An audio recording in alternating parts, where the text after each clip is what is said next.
And now, holy shit, folks. I always remind people, I am suspended for life for minor hockey.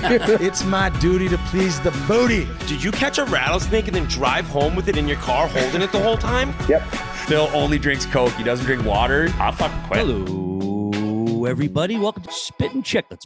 Hello, everybody. Welcome to episode 414 of Spittin Chiclets, presented by Pink Whitney. From our friends at New Amsterdam Vodka here in the Barstool Sports podcast family. What's shaking, folks? Been a crazy first month of the season. A lot of teams not what we expected them to be. The suspensions are starting to roll in. Ovi getting closer to 800, but let's say hi to the boys first, like we always do. Producer Mikey Graley, what's new at you, got my guy? What's up, boys? As you can see behind me, my art finally came in. Also currently wearing one of our Pink Whitney ugly sweaters because these go on sale on Tuesday this week as well. But other than me falling asleep while I was baking some cookies this week and actually almost lit my whole apartment on fire, I'm doing wonderful.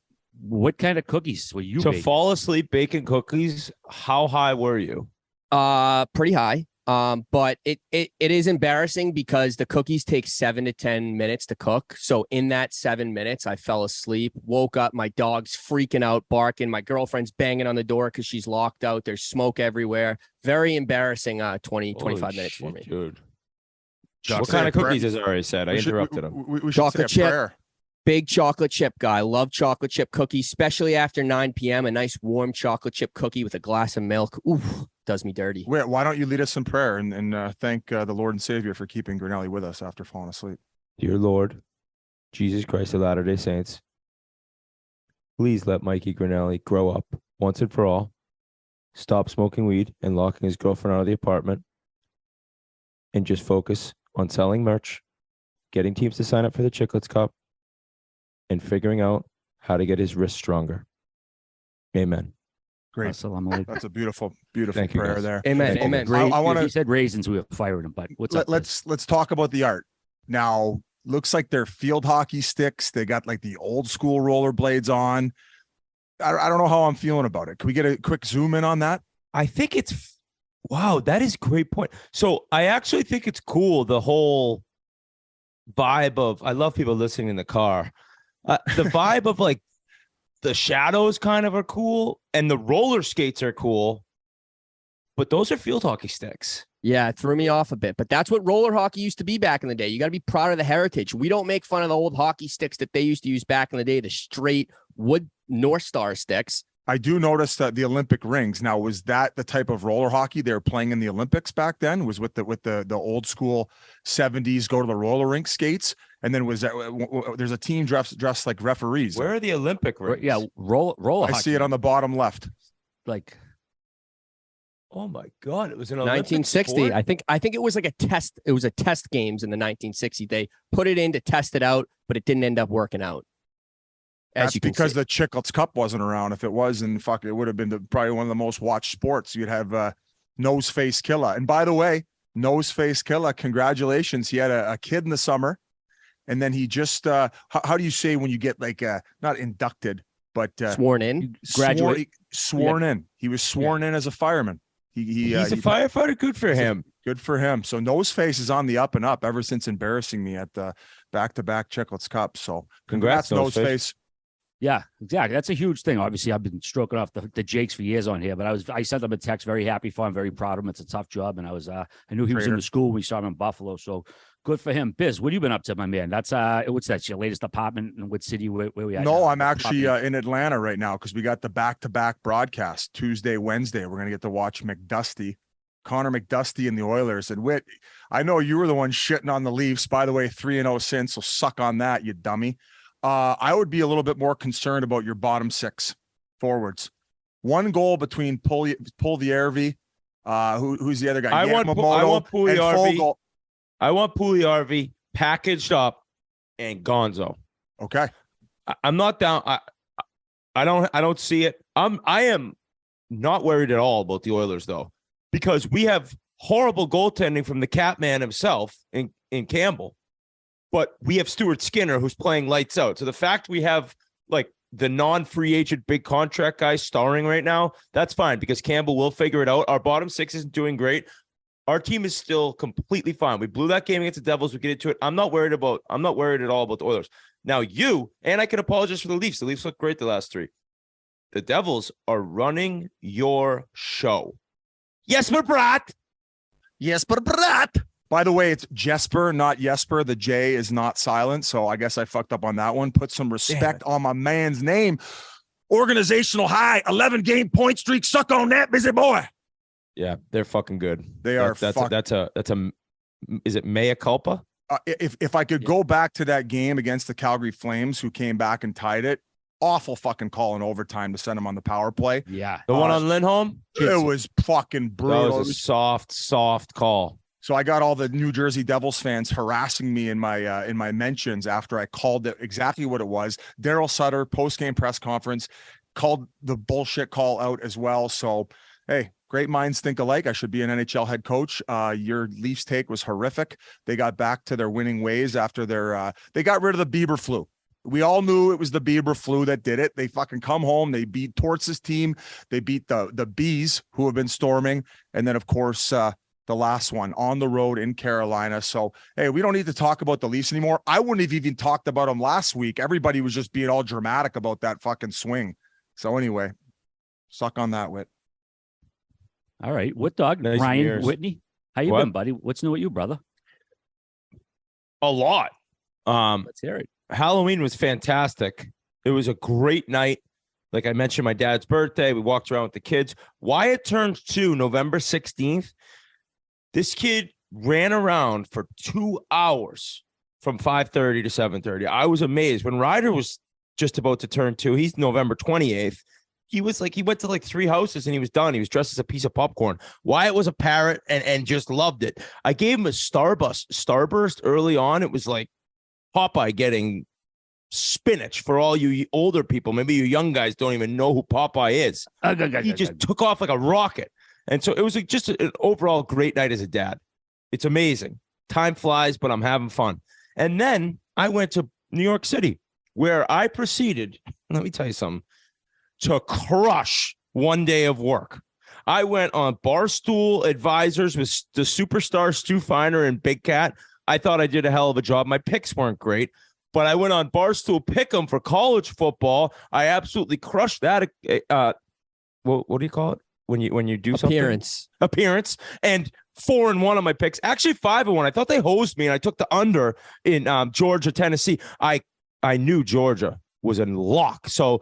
And then I went on the NFL pick show, whatever the other one's called, with Deion Sanders, who had a couple hockey questions. PMT too. You did PMT as well. And I did Pardon My Take the night before. Big Cats Wednesdays are advisors at like 9:45, followed by Pick'em at about 11, followed by the Deion show at 12:30, followed by he goes on the finish of the Yak, and then he does the college football show. So I had a little experience of his Wednesday, but I didn't even do 2 of them. So hardest working man in show business, Dan Katz, took me along for the ride, and I would say I passed not only with flying colors, but I mean, some people are saying I should replace people. Like I should be there forever. They want me to move to New York and star in these shows. So I don't know if I could bring that sort of fire and that heat consistently week after week, but you bring me in once a month, once every 2 months, I'm a buzzing. Caught a train home. Actually got pretty crippled on the train home. I ordered some wine. The woman brought me a Brian Yandel pour, and then I had like 6 glasses of wine. I got off the train. I was buckled to take an Uber home. So it was an overall fantastic week. Got to play a little golf also. And now we're ready to talk some hockey and some unfortunate crazy storylines throughout the week. Yeah. We hate starting off with negative bullshit, but it was a huge story this week. My beloved Boston Bruins, they start out great, 7 straight wins, have the best start ever in team history. And then Friday, they put a tweet out, and it's probably not a good sign when your team signs a player and they put a picture of the ice out there, not a picture of the actual player. And it turns out it was Mitch Miller, who, of course, was drafted by Arizona in 2020. A story came out in the Arizona Republic about him bullying a fellow student for several years, who was a special needs student, also a black kid that he would call racial epithets. Just an ugly story. The Coyotes quickly renounced the pick, which you don't often see in the NHL. A few years passed. The Bruins decided to sign him. He had a good year in the USHL, and the blowback was just all weekend. The Bruins were getting crucified left, right, and center. Even 3 of their players, Patrice Bergeron, Nick Foligno, Brad Marchand. It's very rare to have 3 players shit on a front office move like that. And I think that speaks to their character and their values and where they come from. And after the weekend, the Bruins Sunday night, they put a tweet out. They basically were cutting ties. Cam Neely had a press conference Monday morning. He heard the music, took the heat. He said, basically, I misread the fan reaction. We dropped the ball. I want to apologize on behalf of the Bruins. It was a decision we didn't take lightly. I felt based on everything that I knew that he deserved the second chance.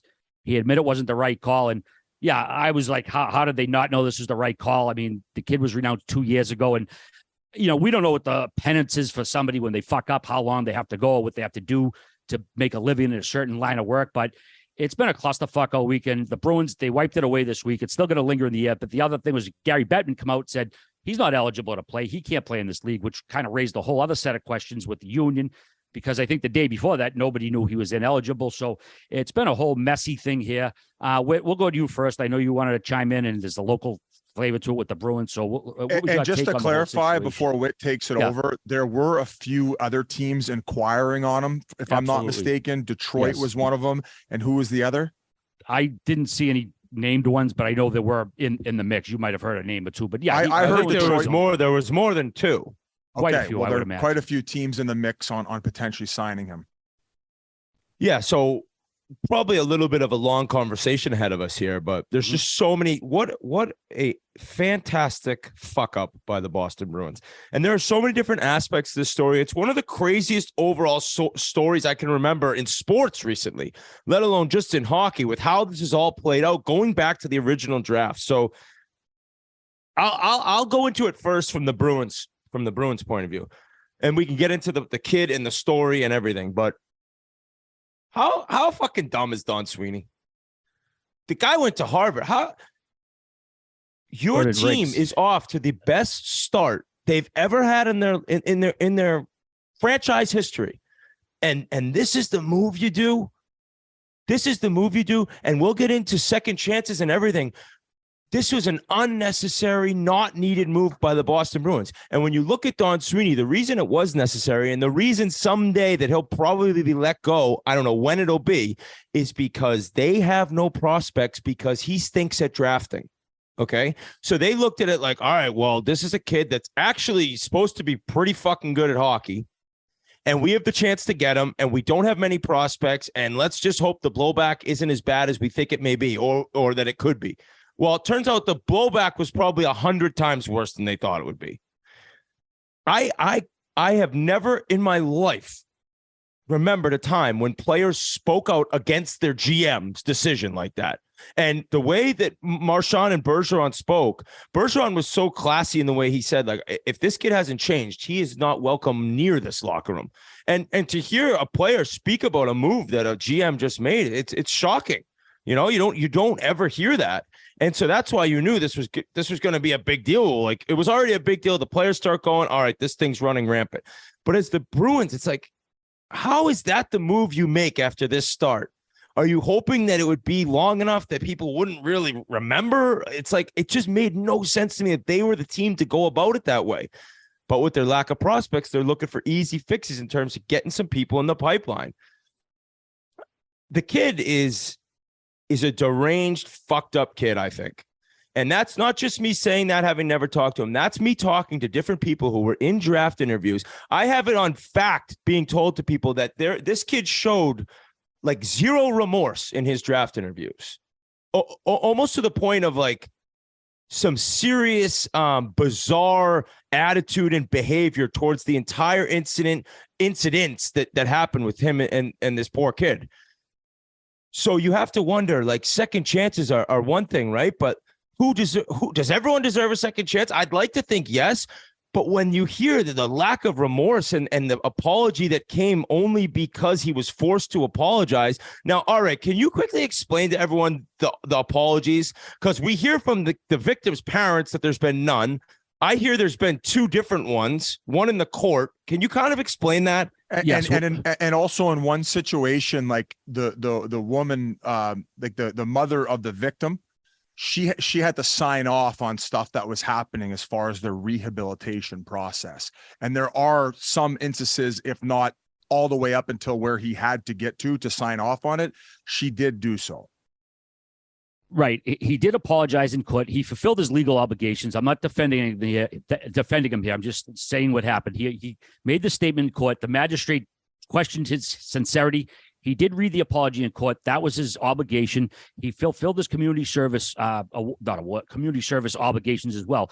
Now, the mother had done an interview with Boston TV recently and said she didn't get a proper apology. Now, it's a kind of passing words here. He gave the legal apology he was required to give. So he gave that apology. Did he go above and beyond and reach out to them after? No. But, and again, I'm not defending him, but I would say anytime you're in a criminal case, a criminal matter, it's not often the defendant goes to the victim after to talk to them. Unless, well, I don't think he could. I think it was 2 years he couldn't go near him.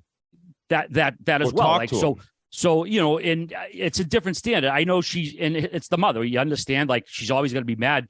You know, her standard of his lack of remorse, and I don't know what he showed or didn't show, but that kind of got portrayed in the media, and everyone's like, well, he didn't show any remorse because he didn't say anything. And like we were talking before, he probably should have just came out and said, hey, at some point, made some sort of a statement just to, you know, so people would stop looking for it. But he did give the apology in court. He didn't really do anything after that. So he did fulfill the legal requirements that he pled guilty to. And then, sorry, go ahead, Biz. No, I was just going to say, like, because the Coyotes went through this, right? So the backlash ensued. So I was able to pay more attention to it because it was a Coyotes focused story. And I guess one of the biggest head scratchers, and you kind of touched on it, was the not getting ahead of it, especially with the scouts and the teams, where apparently there was a letter that was put out where he was basically like, if I'm going to do draft meetings, I'm not going to address this issue. It's in my past, where it's like, buddy. But I would say at least 50% of the dialogue when you're in a meeting like that being drafted is to figure out what type of character you have. That's majority of the questions. And, you know, it's, you know, although I'm sure, like, it's probably difficult for a kid at that age to maybe speak in depth on what had gone on in his life from the age of 14 till 18. But given the circumstances, you don't have a choice. People want to hear it from you. And the reason why this has probably gotten so bad is because nobody has heard from this kid. Nobody has seen him show remorse on a video, or whether it's a live interview. If people see somebody and they're genuinely remorseful, and he's got tears coming out of his face and saying, this is not who I am. This is a mistake that happened when I was an adolescent. It got way out of hand. I essentially, you know, ruined a few years of this other kid's life, given with what everything played out in the court of law, right? We don't know what the true story is in the back and forth, other than the big topics, like him dropping the N-bomb, him bullying a kid who is what's the term, RA? Is it developmentally disabled is probably the proper terminology for the current. I think he was born. I think the woman who gave birth to him was drinking and doing drugs, and right. Is it what's the term, RA? Sorry, fetal alcohol syndrome is FAS. What the mother said. I mean, I don't think people use the word slow anymore, and I'm not trying to be offensive. I'm old. That's the word we used to say if we had a kid in the class. It was the slow kid. So usually developmentally disabled or special needs, Paul. So going back to when the Coyotes did it, nobody had seen the public apology. He wasn't willing to address it in long form in these meetings with these teams. Apparently, a lot of teams like crossed them off after the fact that he wouldn't address it in the meeting. So they said, we're passing on him. So they didn't even want to interview him, some of them. And then the biggest thing being with the organization itself, they hadn't reached out to the family of the victim. So you think if Boston were to want to grab him at this point in time, they would go through that blueprint and say, what do we need to do to ensure that this kid has been fully rehabilitated? He has made amends. He has done all the court ordered, what do you want to call that? Requirements. The court order requirements. So it's, and like you see, the biggest thing is like, why do it now when you've had the best start and you're in a sense of your last dance situation with this core group of guys who have poured their heart and soul into the organization, and then put them in a bad spot where I don't blame them for saying what they said there, because the team themselves put them in a bad spot where they're getting ready for games, and all of a sudden they're answering questions about this. So guys, it's a fucking horrible situation. And Whit, you also touched on it. I'm not saying that people should not be given a second chance. it seems as if though more work is going to have to be done by Mitchell Miller's side in order to get the respect and the trust from the National Hockey League and whatever team he ends up going to. Yeah, and you'll be able to call me out and say, I guess you're sitting on the fence. It's such a crazy story that there are such two big sides to this that I don't really know where I stand in terms of this kid like never getting the chance to play pro hockey. My thought process is that if all right, so you're 14 years old. There's mistakes 14-year-olds make, and then there's torturing kids who are slower and develop like disabled and cruel, like evil shit, right? And when you're putting a fucking lollipop in a urinal and then making a kid eat it and calling him an N-word and telling him that his black parents didn't love him and that's why he has a white family now, like that is so fucking evil. And when you see this kid's adopted mother, his mother on a rampage and a crusade to basically never allow this kid Mitchell Miller to play hockey, you kind of understand it. I had an argument with my friend. I said, if somebody like treated my kid like this, I know, I'm not saying it's right, I would try to ruin their life. But on the other side of it, like he was 14 years old. Like, does he never get the chance to play pro hockey? That's hard. That's hard to say. Like people get out of prison for murder and they get a second chance in life. I know it's not a great analogy, but like second chances exist for a reason. My thing is show some remorse. And buddy, I'm talking to this kid or his agent. Get out there. Your chance of playing pro hockey is dwindling away by the second. I don't care if this kid's a horrible public speaker. I don't care if he's absolutely brain dead and he can't even talk in person. You have to do a press conference or an interview and tell your side of the story, because as much as everyone's going to hate this part of it, there is two sides to every story. I know that sounds ridiculous with this evidence that's coming out and the fact that in court this kid was found guilty, but I don't know. I read the letter from the mom and the dad that was written. I don't know. Did you guys see that? Yeah. It seems a little unhinged from the parents, too, of the victim. Now, I'm not trying to say that they don't have a reason to be unhinged, but there's just more to this story. I'm not making excuses for the kid. I'm calling this kid a fucked up individual. But is that it? Is this it? Is it 14 years old and you're done forever? And people say it's a right to play in the NHL. He can work, but he can't work in the NHL. All right. So what are you saying? Jobs he can do? Like those jobs are what are you look down to those jobs? Do you know what I'm saying? Do you guys know what I mean by that? Like, oh, you can work, but not in the NHL. Well, what are you saying about the people with those jobs then? But to go back to the mother's point, I think, yeah, she's angry, but I honestly think what Biz said, if he had just come out at some point, made any sort of statement, anything, I think that may have not appeased her, but like satisfied what she wanted. He's done absolutely nothing. I think that's what like infuriates her further.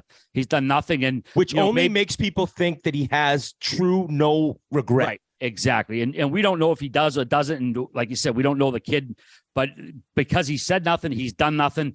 That's what people are going to think, because that's I guess the theme coming from the family, no remorse, though the media is hearing that from her and they get nothing from him. Well, the logical thing is this kid has no remorse here. And just to echo your other point, Whit, yeah, we all did shithead stuff at 12, 13, 14, but not this type of stuff, not, making the disabled kid, a developmentally disabled kid, like a lollipop dipped in piss and calling him the N-bomb and making himself call that. Just horrific stuff. Yeah. And that's the thing to go is like, okay, well, where's the proper pennant? Like, is there a time limit? Is there a speech? And who knows? It's not us to figure out. Well, there's whatever team. All right. There's also stories, like there's also people out there saying that they were like that at one point they were close and that basically I saw that.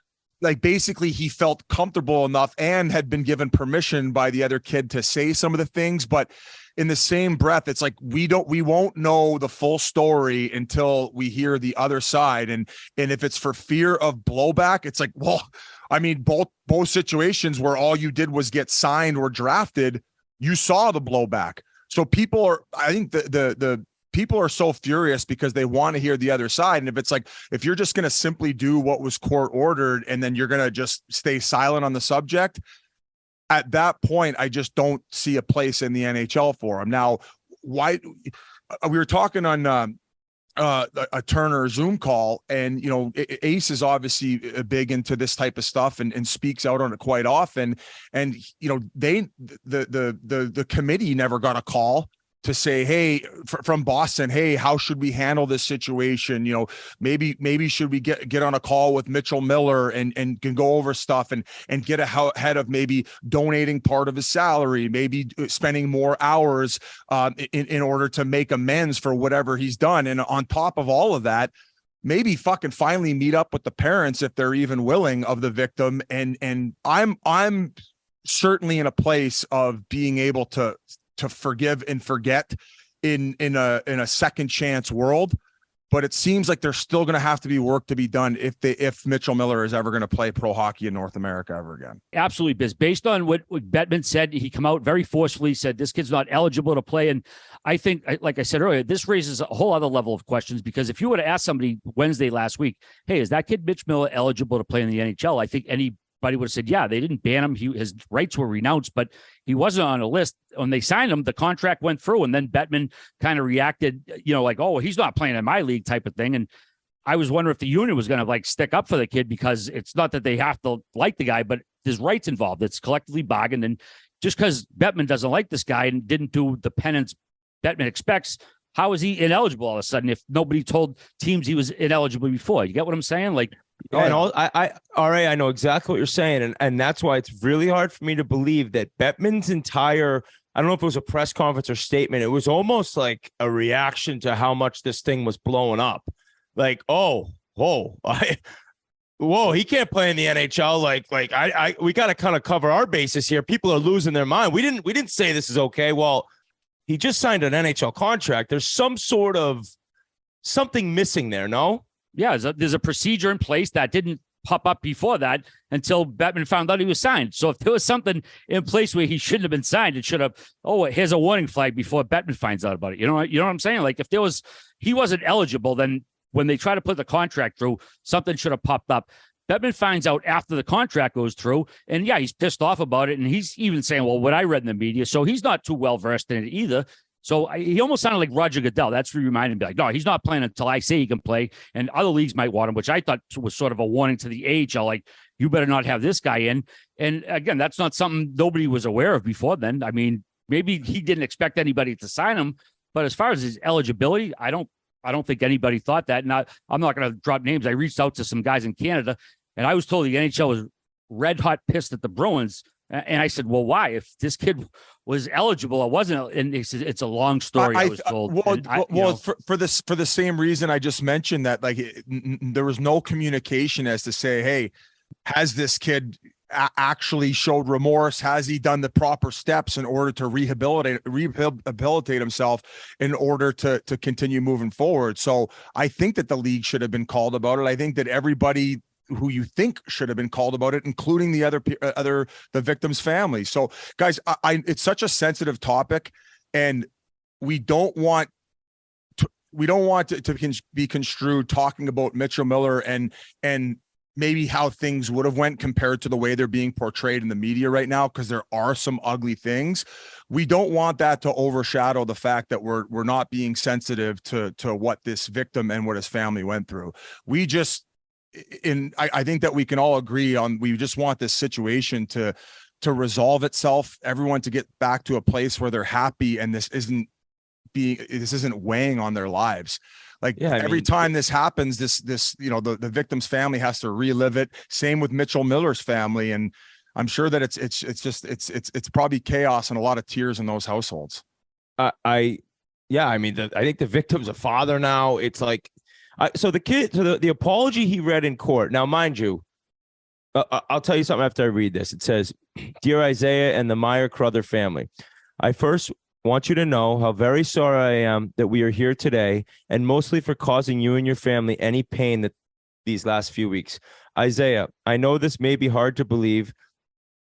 I have and still do consider you a friend of mine. What I thought would be a good, funny prank got bigger. I would never want you to think that I have purposely picked just you. We were doing anyone, and it was wrong and dumb. I was wrong." So when he read that, I don't know if he read it or it was read, apparently the judge or the magistrate or whoever, like the other kid who was involved was breaking down, as you mentioned, Biz. He was in tears. He looked truly sorry and remorseful for what happened.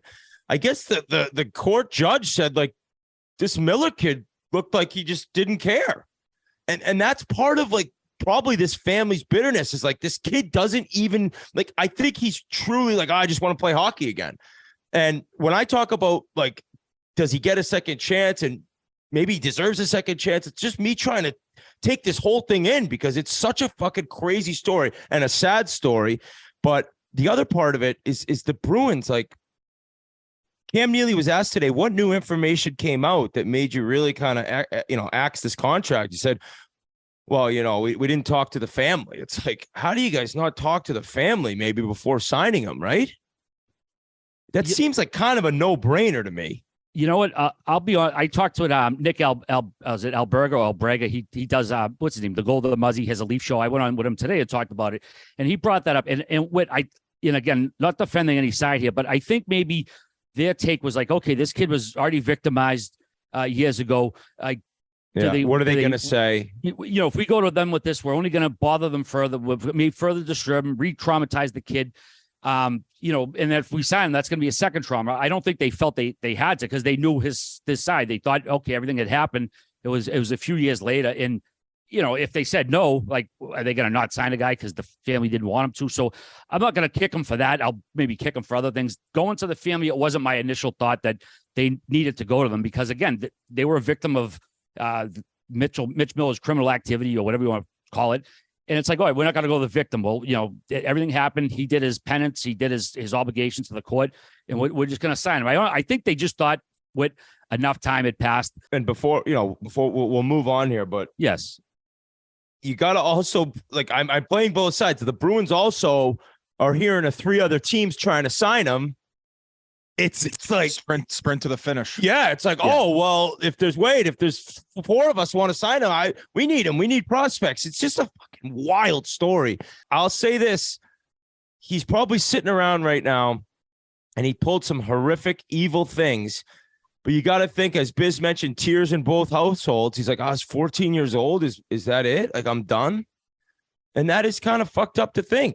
I think their side is going to have to understand that people are going to want to hear from Mitchell Miller, and Mitchell Miller only about the entire situation with everything that's going on in the world. We understand where the line is, and unfortunately, that this kid's going to be made an example of, and that's where the line's at. And I just hope that everybody's able to recover from this, and everybody can move on at some point, and not hold on to something horrific that's happened in the past.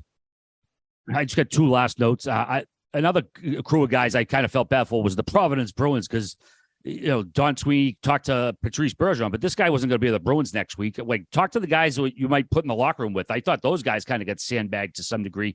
If he did, in fact, end up getting through the process, go and join the team, you go talk to the guys he might play with in a year or so, not the guys he's actually going to see in a week. So I thought that was pretty unfair to them as well. I'll say this too, like, if I'm a reporter, the last thing I'm fucking doing is going in a locker room and asking Brad Marchand about this situation. Like, is it? That's just them. But this story was the hottest story in the internet. But they have no involvement in it. This kid won't be playing with these guys this year. Everybody but they're looking for quotes, dude. That's what I know, but do. I understand. But I don't know. It puts fucking. If you want to blame the organization for putting them in a tough spot, I guess let's blame the organization. But these guys had nothing to do with that decision, and they're fucking being put on their heels after a pregame skate. Like, why am I? We're off to a 10-1 start. Why am I fucking talking about this? I thought we might hear from, like, his teammates this year, where he was defenseman of the year in the USHL. I think he scored 40 goals. It's like we didn't hear from his coaches this year, his teammates. Like, what kind of guy was he? It's just a bizarre story. Just when you brought that up, when I did when poking around, he did win, I think, defenseman of the year and player of the year. And his coaches and some teammates, they praised them. They had nice things to say about him. I know that's kind of routine with hockey when you got a good teammate, but nobody was really complaining about him this year. There's no, he hasn't done anything similar since. And it's a penance. I don't know how long the penance is. And one last note to the Bruins: listen, not everybody in Boston went to Harvard, but don't piss on a leg and tell us it's fucking raining out. no information didn't come out. I mean, the same information was there when Arizona renounced the rights years ago. They fucked up. I thought Neely, at least finally today, say he took the press conference. I thought that was his way of saying, like, okay, it wasn't on Sweeney, it was me. We screwed up. I think everybody can move along. And at the end of the day, it's not going to affect those guys in the locker room because they're the ultimate professionals. And it's an unfortunate thing that hopefully everybody can learn from and maybe take some lessons on. But I don't think this has to be a dominant story that carries on for months and months. Well said. All right, boys. A shitty beginning to what should be a fun rest of the episode. Absolutely. And Biz, we mentioned it briefly, the Devils. I'm waiting for them to hang an L on your Twitter. Is that going to happen soon On or your what? forehead. Buddy, it's fine. Let's get to the 20 game mark first, okay? Some of these young, quick teams, they always come out of the gate hot. Compliments But they to them didn't and come everything. out of the gate hot. They came out okay. What was their record out of the gate? I mean, what are they, 9-3 right now? Well, they were fucking. They wanted their coach fired the first game. Well, they wanted them fired when they were doing player intros, for fuck's sakes. He was shocked. He's like, who are they booing? It's like, But just booing you, Lindsay. Just from watching them, the 2 games that I watch them, I mean, speed is obviously something that stands out. I still think the ceiling for Jack Hughes is very, very high. Oh my God, he's a mutant out there. Power play looks good. As far as snapping it around, they don't make a ton of mistakes where they really don't give up that many scoring chances. So overall, yeah, I'm shaking in my boots a little bit. I do feel a little bit stupid. I probably should have took Pasha's warning, but I hadn't seen anything up until this point, and he'd been in my ear for fucking 3 years straight. He drove me crazy. Miles Wood looks good for them. 5 goals. He was the guy who got them going early in the season after that loss. Yeah, and he took a lot of heat for saying, I'm sick of being on a bad team. And people were asking, should bottom 6 forwards talk like that? And he's stepped it up. He could skate. He's enormous. He's willing to fight. He's one of those guys that adds so much speed to the lineup. I don't watch this team enough. I'm going to start watching them because it seems like everyone who watches them says how fun they are to watch. But the Sharon Govich, he's kind of a beast out there at times. The kid, is it Bastian? How do you say his name? Nathan Bastian. He was with the Devils, and then he ended up on Seattle, and Devils got him back. He's looked great. Like you said, Hughes, I've never given Heischer the credit he's probably deserved as a two-way player. Fuck, he looks good. It's a good. Now, here's the thing. Now Mackenzie Blackwood's injured, and the goaltending's their one thing that everyone has said, even at the beginning of the year when they were struggling, apparently they were playing well enough to win games. They couldn't get a save. So the goaltending still probably is a question mark. You're not going to be able to outscore everyone, but this team is way better. And I'm saying I was wrong. They are way better than I thought. Does it hold up? Are the New Jersey Devils a playoff team? It's hard to say no right now. It really, they just walked through Western Canada. Now, granted, Vancouver stinks. Calgary stinks right now, and Oilers are unbelievable. They just had a little bad 7 seconds when they got 2 goals. How about that hiccup? Jesper Bratt. How sick was the play that they made? It was a bad read by, I forget the defenseman on the Oilers, but it was a little play where the D-man looks like he's going to pass it up the wall, and Bratt jumps to the middle and got a breakaway right off the face-off and buried it. So, yeah, they got something brewing there, but the goaltending is still the question. And I don't know what's going to happen there. Can they get consistency, or is it going to be up and down, up and down? Well, how about that Chiclets prop we gave out? Jesper Bratt gets a point, plus 210. He ends up scoring the game-winning goal. Biz strokes it right in your face. Good stuff for the people who did have that prop, plus 210. What you just mentioned, they swept Western Canada. That was only the second time the Devils have done it since they've been in New Jersey. And just to go back to those fancy stats we're actually getting into, Shayna Goldman, who writes for The Athletic, she's awesome with this stuff. After the early goal the Devils got, they bounced back to dominate the period. They generated 72.4 of the expected goal share. Shot attempts were 5-on-5, were 5-on-0 with Heischer on the ice, and 9-3 with Hughes line. So these two guys, man, they're not the biggest guys in the world, but they're dominating possession out there right now. It's is it going to hold up? Biz, you think? I know. Yeah. What do you think? No, I think that they're going to be in good shape. I think that they're probably at this point now looking at getting a wild card, and it fucking drives me nuts. And I'm just praying they get bounced in the first round, because I was spouting off on Twitter to the mascot, and I said, if they reach the conference finals this year or next year, I'll get a tattoo of the devil right on my arse. So, yeah, let's hope that they get bounced. One more for you. And, Yes, but Brad's first 11 games, 5 goals, 12 assists, 10 primary assists, 12 5-on-5 points, at least a point in every game. On ice 5-on-5. New Jersey up 12-6. Shots on goals 96-43. High danger chances 40-21. So that's just yet another forward dominating possession for this team.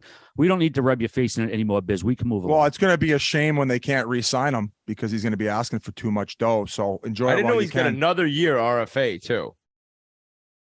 I So don't know.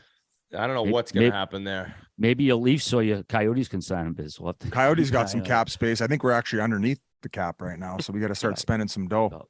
All right. Before we go any further, Biz, you have a word from our presenting sponsor?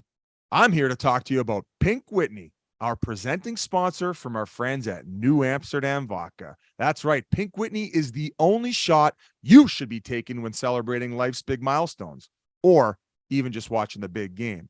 I love seeing fans who tweet us that they do a shot when their favorite team scores. And we especially love it when you tag us in your bachelor, bachelorette party, or even wedding photos. And speaking of Pink Whitney, Grinnell and I are doing a bottle signing in Philadelphia come December 2nd. That's right, Friday, December 2nd. So stay tuned for more details on that. We have some exciting stuff for Pink Whitney coming in 2023. So make sure to head to your local bar and ask her for some Pink Whitney. Stroke off session right now. Eric Carlson, second in goals with 10 when I had wrote this down. Shit. 10 goals by a defenseman in the first 13 team games is a post-World War II record. I mean, we talk about post-expansion. We're going post-World War II. But the thing is, San Jose's not going this year. Carlson's got 4 years left, $11.5 million. Does he go anywhere this year? Is anyone going to bite the bullet on him? He's still only 32 years old. He's not old. They would have to eat a lot of money. Like any contending team isn't able to take that salary on unless they're moving a bunch of salary back, which doesn't make much sense. How about this, though, for numbers from Filipovich? The Sharks have scored 32 goals this season. Carlson's been on the ice for 24 of them. He's registered a point on 18 of them, and he's scored 10 of them himself. So you're looking at one of the most dominant starts for a defense. Like, this is kind of what everyone thought, Makar would jump out and do this year. I think he just got his first the other night.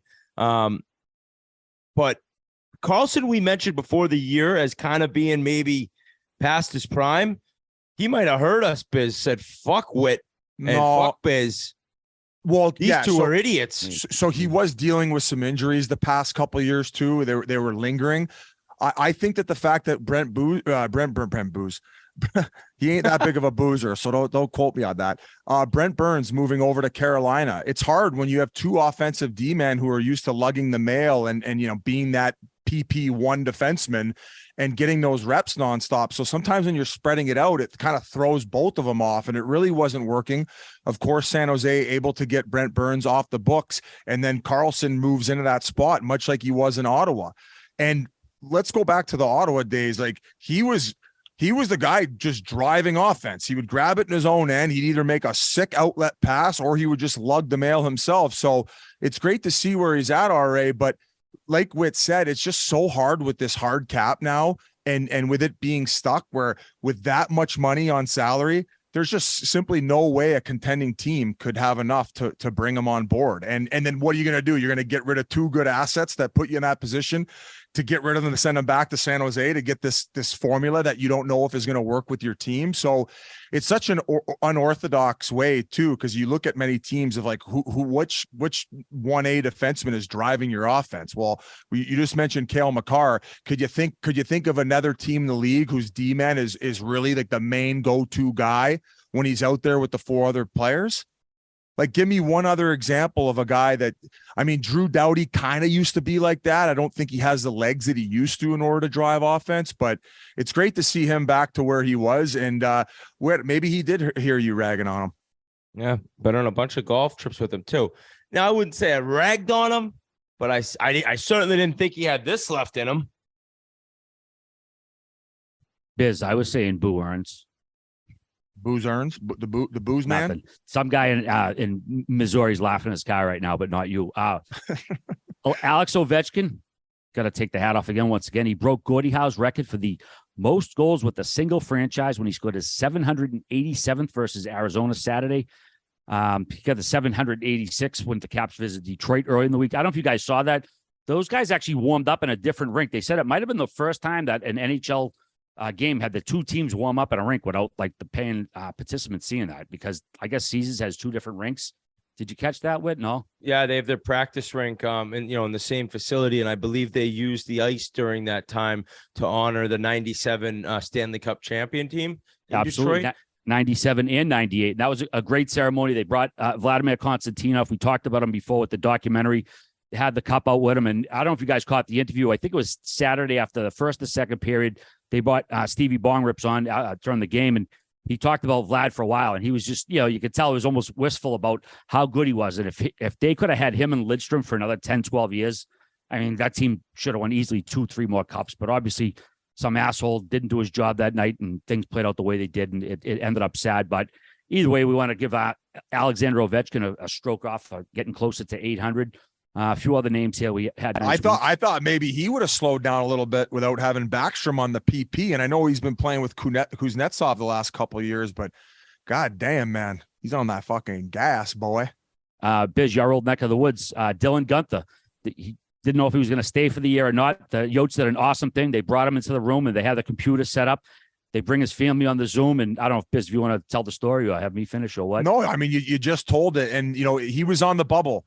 Won a Memorial Cup with Edmonton last year when they won the Western League, and then they went on to win the Memorial Cup. The team's not very good this year. So the plan was apparently he was going to get sent back to junior, and then his rights was probably going to be traded away.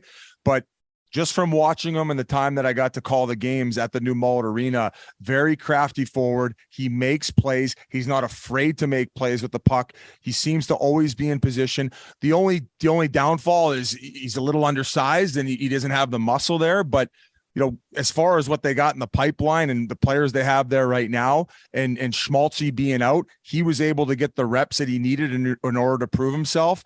And I couldn't be happier for the guy. And if the Coyotes need one thing, it's young prospects making an impact at the NHL level, and he's going to be able to get the reps the rest of the year. So couldn't be more happy for him. And the Coyotes, they actually beat Washington in Washington the other night. Fucking. Yeah. The Yotes are playing. You can't be going into games talking about them the way we talk about them, because there's effort there. I mean, that guy, he's got 6 points in 10 games. And what's good is, I mean, he's skinny, but he's 6'2". He's gonna maybe he's not 6'2", 6'1", at least. He's gonna grow. He's gonna get big. They got him. Then this draft, they got Logan Cooley. So they're gonna have some studs coming up at some point. He must have been wearing two pairs of thick socks if they got him listed as 6'2". Is he not even close to that? I don't know, man. He looked big on the ice, I thought. Yeah, well, he skates pretty hunched over, so he doesn't look that big. Yeah. But I don't know if maybe he's just one of those guys that walks short, and then all of a sudden he's up to you, and you're like, "Oh, fuck, you are 6'2". So I'll have to go. G says he's 5'11". Yeah, exactly. Like Portnoy saying. Oh, come on! I am 5'11".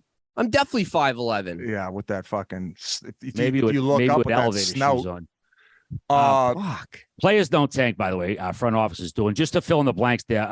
Gunther's family was on Zoom, and they told him that he was going to be staying up with the team as opposed to the team. Yeah, they're like, you're paying our mortgage, and congratulations, you're staying up. So that was pretty cool. And then a day later, buy me a car, son, you bitch. Yeah, Saturday night during the Leafs Bruins game, Ilya Samsonov didn't come out for the third period. He hurt his knee. He's got an he's got an MRI. He's waiting to see what happens there. In the meantime, Toronto signed the Molly's goalie. What's his name? Keith Petruzzelli. This is one of the best videos. I'm sorry, Petruzzelli. One of the best videos you'll see on the internet this week, because he wasn't contracted to the Leafs. Biz, maybe you could explain this a little more. A lot of people in the AHL, they have an NHL, AHL contract, but there are guys who have strictly an AHL contract. So any other team could come and sign them at any time. Is that correct? Correct. Yes. Okay. If you're not on an NHL contract and you're playing for a team in the American League, I don't think that there's anything that could nix an NHL team from giving it to them. It's kind of like when you get a job promotion. It's like if you're an assistant general manager and a team's offering you the head GM position, chances are they are going to let you go and allow you to go get that GM position. So in this situation, it was another cool viral video where they surprised him and let him go. He got an NHL deal. Money, money, money, money. Yeah, such an awesome video. Probably had no clue this was going to happen. Obviously, a couple goalie injuries up in Toronto, and he gets the call. So no matter who you root for, check out the video we tweeted out. Just an awesome video, no matter who your team is. What else we got here? Kevin Bieksa visited his old team last week. He stopped by the Canucks. He went by the locker room, had a nice little chat with the boys in the day, had practice with him. What was your take on that? Bieksa, friend of the program, had him on a couple times. Awesome guy. I'm sure the guys were thrilled to have him. He's a well-respected veteran. Oh, big time. I was able to actually see the Hockey Night in Canada feed. So they played the clip and he went in the locker room, and I don't know if this, he said that it wasn't supposed to get out there. I don't know if the organization had him giving this talk, but long story short, like, bring whatever you can to the table. And he said, if you're a guy who's a good net front guy, like, get out there 20 minutes before practice and tip pucks, work on that. They showed clips of Patty Maroon doing it. If you're a defenseman, work on going back and breaking the puck out. And, or, if you're the flank guy on the power play, work on taking those rebounds off the pad and seeing if you can work on your shot and finding an opening spot. So, unfortunately, they go get a 3-0 lead against the Nashville Predators that next night, or the same night, or whenever it was, and then they blow it. Shockingly enough, how many fucking 2-3 goal leads have they blown so far this year? But it was just great an example for kids who are watching on television, is to, like, hone your skill. Not every guy is going to be the Connor McDavid, right? You gotta bring to your team what you can in certain areas, and also be willing to go out there before and after practice to work on it, to also drive others to go work on their skills. Because if you're a net front guy and you don't see that fucking defenseman working on getting shots through and walking the line, and all of a sudden during games you're battling for position and this guy keeps getting them blocked or missing the net, or fucking firing them by your teeth, and you see him not working on it in practice, damn right you're going to be frustrated. So that was really essentially the message that he gave the guys in the locker room. And unfortunately, it just didn't rub off in that game. But the Vancouver Canucks have looked a lot better, and nonetheless, a really good night for Bieksa and his whole family when they honor him at Rogers Place. So I must have missed the Rogers Arena. I must have missed the announcement that he was going to sign a contract to retire as a Canuck, because I was scrolling Twitter and I saw the picture of him signing the contract with his son there. And then I saw the picture, Kevin Bieksa's out there for pregame skate. I'm like, holy shit, man, he's struggling. Like, yeah, he's in amazing shape. I almost tweeted he's going to beat the shit out of somebody tonight. I'm like, I actually got to make sure he's, like, playing. I thought they signed him to play. I thought he was coming out of retirement. And he's still so shredded. He probably still could play. But I was laughing when I was like, oh, good thing I didn't tweet that out. But the speech was great. I saw what you were talking about, Biz. I think he mentioned, too, for the guys who are bottom six, you be in the gym longer. Let's have your energy. Let's not have you losing any strength throughout this long season. And it was a great message to the team.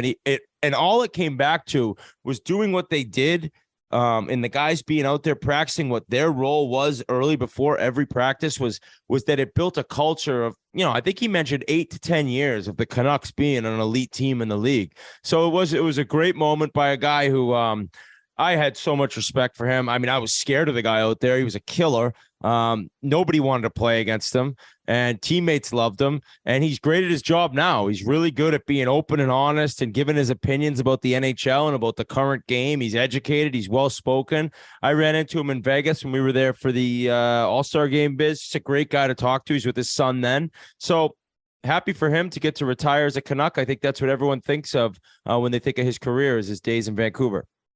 He's hilarious too, and he's one guy I've done a 180 on. Of course, I'm a fan. You like or don't like guys. Oh, you based probably on the play. hated him watching. Yeah, of course. Yeah, because he flew to Vancouver to celebrate a cup win in the away locker room, and he went home sucking his thumb. Yeah, I mean, they were on the 2011 Canucks, and that it is what it is. And then I'll tell you, I think the first time I met him, we were in Philly for one of the trips, and he'd come over. He said, "Hey, what's up, buddy?" And I never assume people know who I am. Of course, even years ago, I don't have that type of ego. And, hey, what's up? How you been? Blah, blah, blah. I was like, hey, Kevin, like, he was just so nice and polite. And I was like, hey, we should get you on the show. He's like, yeah, absolutely. And and the next day I'm sitting in the room and he's cracking me up, laughing, we're laughing our balls off. And I've got to know him a little bit, and he's an awesome guy. It just goes to show, don't judge a book by its cover when they're on the ice, because these guys are awesome, and we're big BX fans. I might have been off base there. Did you get in the locker room in Vancouver? Well, I was in the Bruins locker room. Not okay. You were okay. Yeah. All right. Well, there you go. With a press pass, by the way.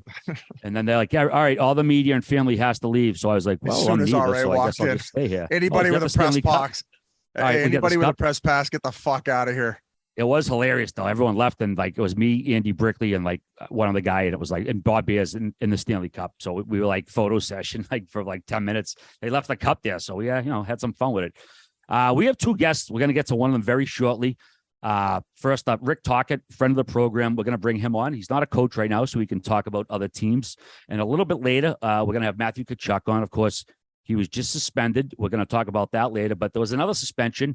Josh Anderson, Montreal. Absolutely buries Vegas's Alex Pietrangelo from behind. I thought it was a very dangerous hit. Reminded a lot of people of that Lemieux hit on Draper. He got jumped right away after. It looked like one of those gang initiation things you see on like the Discovery Channel when they're like jumping in a new gang member. Yeah, they were curb stomping him by the door when the door. The funniest part was the view of the hit that I saw kind of above and behind the Canadians bench. I don't know if it was Vegas or Canadians where he hit him, but I thought Pietrangelo might have been down for the count. It looked horrific. It literally did look like Lemieux on Draper. He could have broken his freaking face. But then you see Petro come up and he gets right to the side. I think he threw a left bomb at him. So he was obviously as pissed off as anyone, but really dirty hit. It's kind of incredible to me looking at Tkachuk, which the league says the stick work was on purpose and he was trying. So the Tkachuk suspension, the fact that he got 2 games and then Anderson gets 2 games, those don't look anything alike in terms of games missed. No. No. And the Tkachuk suspension, the issue, everyone's so pissed off because, all right, it was either accidental and why would you be suspended? Or if it was on purpose, he's trying to take his fucking eye out. Why would it only be 2 games? It's like I would say accidentally on purpose, where he's just trying to put his blade in his face. But hey, man, if you want to walk the line like that and it gets in the cat eye and you poke his eye, I think you got to pay the piper. I don't genuinely. Did you think both of those should have been 2 games? Both of those look like the same amount suspension. Well, the Anderson one on Pietrangelo, like sometimes when you're going in on that angle, you think you're going to get him from the side and put him in the wall. I think that it was too clear that he was turning and he'd already made his turn, so he committed and hey, fuck, pay the piper. I don't think that should have been more than 2 games. The hit from Anderson. Do you think that it was too much for the eye gouge? I think that, okay, if you want to have that at 2, I don't hate that, maybe 3, but Tkachuk should have been less to me than that hit. That's what I know, but as far as like a reckless play and trying to set an example of a guy who definitely plays on the edge, I think that you have to establish, hey, buddy, if you're gonna continue doing little stuff like this and you're gonna injure players as a result of it, we gotta give you a little bit of a pee-pee whack. And I'm the biggest Matthew Tkachuk fan, but I'm also a Jonathan Quick fan, and I played in the LA Kings organization, and I know if somebody did that to my goalie, I would have came off the bench top ropes, Hulkster. Yeah, I think when you're messing with the eyes, it's a different like equation there. You know, the eyes are obviously, you don't want to fuck with people's eyes. And I was watching the game, Biz, I would say it was like an Urkel thing, kind of like, did I do that? You know, like 100%. Corey Perry accidentally on purpose. Exactly. But I don't think he caught his actual eye, but just the fact he nearly could have. Yeah, 2 games was warranted, but I thought Anderson probably should have got more than 2 for what he did. And anybody saying he gouged him in the eye on purpose, he's already looking away by the time he puts his stick in there. So there's no way with that body in between him and Jonathan Quick that he would have been able to catch exactly where that opening was. It's minuscule at the fact that you could fit a blade through there. But hey, pee-pee whack time. 2 games. Who cares? They already won the first game he was suspended for. He gave him a little break. 82 games. Get your rest. I like the Florida announcers though. I think they went to the Jack Edwards School of Hockey Announce, and they're like, oh, I don't think that got in there. I was like, well, John Quick, he's been playing in Hollywood for quite a while, so it's like he like was picking up acting lessons. I was like, holy shit, that's straight out of the Jack Edwards book. And back that sounds like me with the Coyotes. Brett Howden looked like Robert De Niro and Goodfellas when they killing Billy Bats, like fucking putting the slippers to him. But I think that was like a gang initiation. That was probably worth 1 extra game, just getting the beating he got. So I mean, maybe it was a 3-game suspension after that beating. Biz.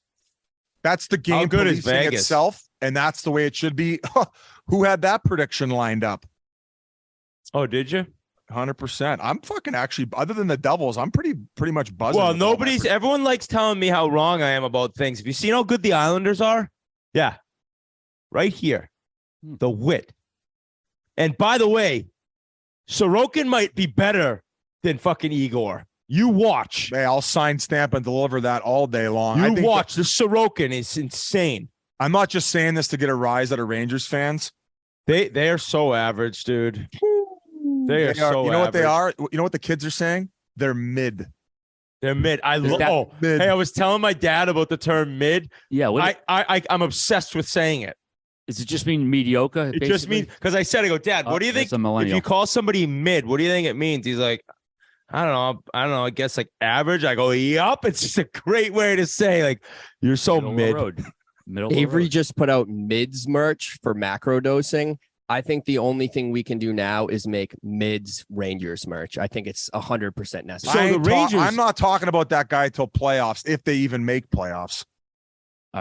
Boys, the Blues, the Penguins, they've been struggling. There's been a lot of physicality going on. I think we should talk to Rick Tocchet, see what's going on in the NHL this week. Yeah, but we're gonna go to Tocc now, and we're going all around the league with Tocc. So make sure you tune into this one. Okay, before we get to Rick Tocchet, we want to let you know that his interview is brought to you by Game Time. If you want to see any games this season, you need Game Time. Game Time is the ticketing app that makes it easier than ever to score the best deals on tickets to sports, concerts, and shows, and they guarantee the lowest price. If you haven't given Game Time a shot yet, you don't know what you're waiting for. You guys are going to love this app. It's so good. We've had tons of Barstool fans using it, hitting us up on social media, letting us know the great deals they got. Me and Grinelli have seen a bunch of concerts, playoff games, a whole bunch of stuff. You guys definitely want to check it out. So you want to go to download the Game Time app, go to the account tab to create a login and redeem code Chiclets for $20 off your first purchase. Terms to apply.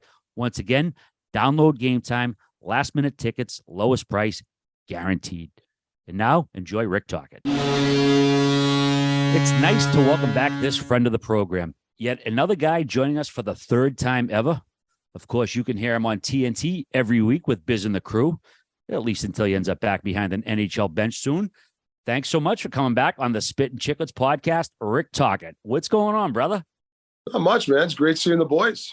You know, anything for Biz. Anything for Biz. Well, we got to get you Careful before with you that. become a head coach somewhere. I know there's going to be a few teams asking pretty soon with the starts they've had. Fuck, it might even be your old team, the Pittsburgh Penguins.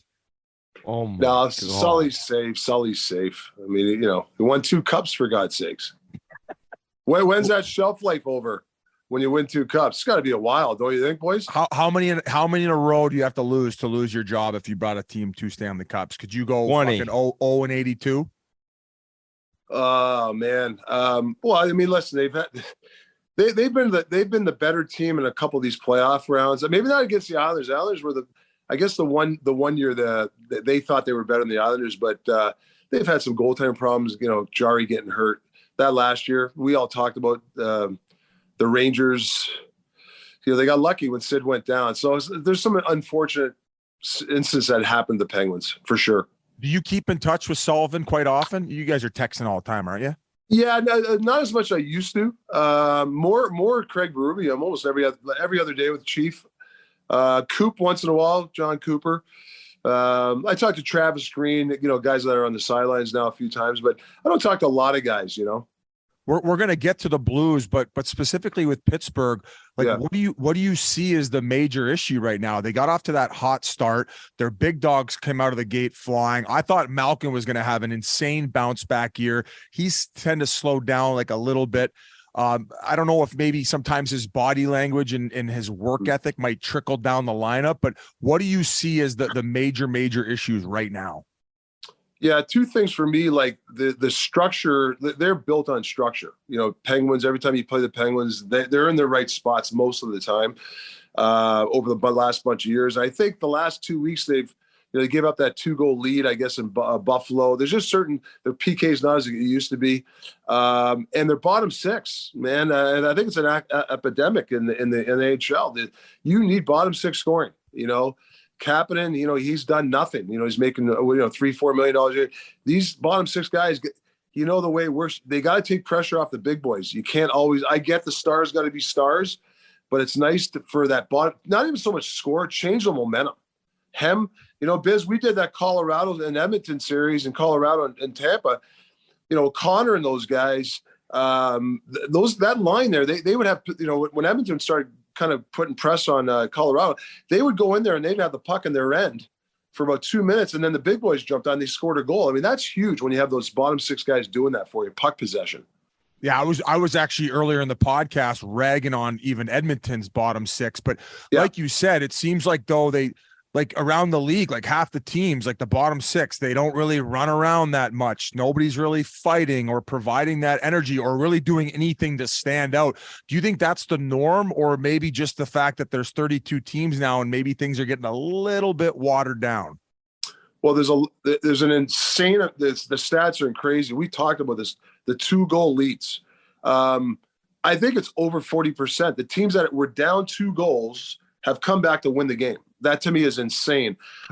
It's an offensive league. There's more penalties way more than last year. Everybody wants their cookies. Nobody's defending. I mean, listen, I don't want the Jacques Lemaire trap, and I'm not trying to be that old school guy, but I don't think guys take as much pride in defending, me personally, like they used to. But it's a cookie league, right? So maybe the bottom six figure I got to get my points. And I don't know. I mean, I'm just trying to think, why are all these 2-goal leads being blown? It's been ridiculous. I think that it's such hard work to play D, and maybe guys don't have that same work ethic. But back to the Penguins, you mentioned Kapanen, 3 goals in his last 50 games going back to last year. Yeah. He gets a 2-year deal this summer. And the thing that really kind of worries me about the Penguins, and it was evident in Buffalo, I don't know if you saw Gergensons. He outraces Letang and Malkin to beat the icing, and it's just like things like that where it's like blatant effort. It's like, well, I don't know what's going on with that team. 7 in a row, and if you lose enough, you're out of this race pretty quick. It's nuts to see. Yeah, when I saw that, that's a head scratcher. Gino hardly skated and Letang, and that usually never happens. Maybe that's frustration, but you can't do that. You can't. We all said, I think we said it on the air. So yeah, that was a kind of alarming thing. I don't know what you think. You're a defenseman. I think you got to change your techniques as a defenseman to defend now. I mean, they're calling a lot of penalties. It's harder to defend now as a defenseman. There's a lot of the rules. I think there's more, maybe teach different techniques, maybe a couple different systems in your own end, because you can't I know, over the years they've changed the rules, but this year it seems like they're calling a lot of little things in your own end, and that's going to have the scoring go up. Going back to that structure, how long does it take to get used for a new guy who comes in the locker room to get used to that? Because one of the other complaints I'm hearing is the back end seems a little bit slow. Well, they had a great year last year, Pittsburgh overall. I thought they should have won that series against the Rangers. Well, they lose Marino, and then they also lost Matheson, who are huge guys. And then they got Petrie, who's a little bit older. Do you find that they do look a little bit slower? And going back, how hard is it to adjust to this Pittsburgh Penguins system? Yeah, I'm with you, Biz. I think they've gotten a little slower in the back end. Those two guys, Marino and Matheson, they played a little bit north. Marino's having a really good year for Jersey right now. So, a little slower. The defense, when they come in, it is adjustment. It's a different adjustment. Like, I know Sully's system's different than other systems for defense. Montgomery goes into Boston, right? And he wants his defense to be more free in front. Cassidy likes his one defenseman to stay in front of the net. Craig Berube kind of changed his defensive zone coverage this year because he wanted to tweak something. So it takes a while. I mean, I don't think it doesn't take a month, but it does take, 10 games to get the system done and guys feel comfortable. Tocc, rather than Sully and the players, should the front office be taking some shrapnel here as well for the lineup they've given them? Well, sometimes us media, we always like to give to the coach. I know Ronnie Hextall well. He made those deals to get bigger on defense. Look at Tampa, Colorado, some bigger defensemen. Especially Tampa, that top 4 big guys block shots. So maybe they thought that was a recipe when they made those deals. But yeah, when you lose, everybody's got to take the shrapnel. Players, coaches, GMs. I think everybody's got to take a piece of the accountability. I deserve a little shrapnel. They got Ty Smith from Jersey from Marino. Marino, like you said, is playing amazing. Ty Smith's in the minors. So, yeah, there's certainly some things going on there that I don't think at all the Penguins can't turn it around. Like, even Malkin had a quote, well, we can win 6 in a row, but they better get it going quick. Yeah, and listen, that leadership core there, I've seen it.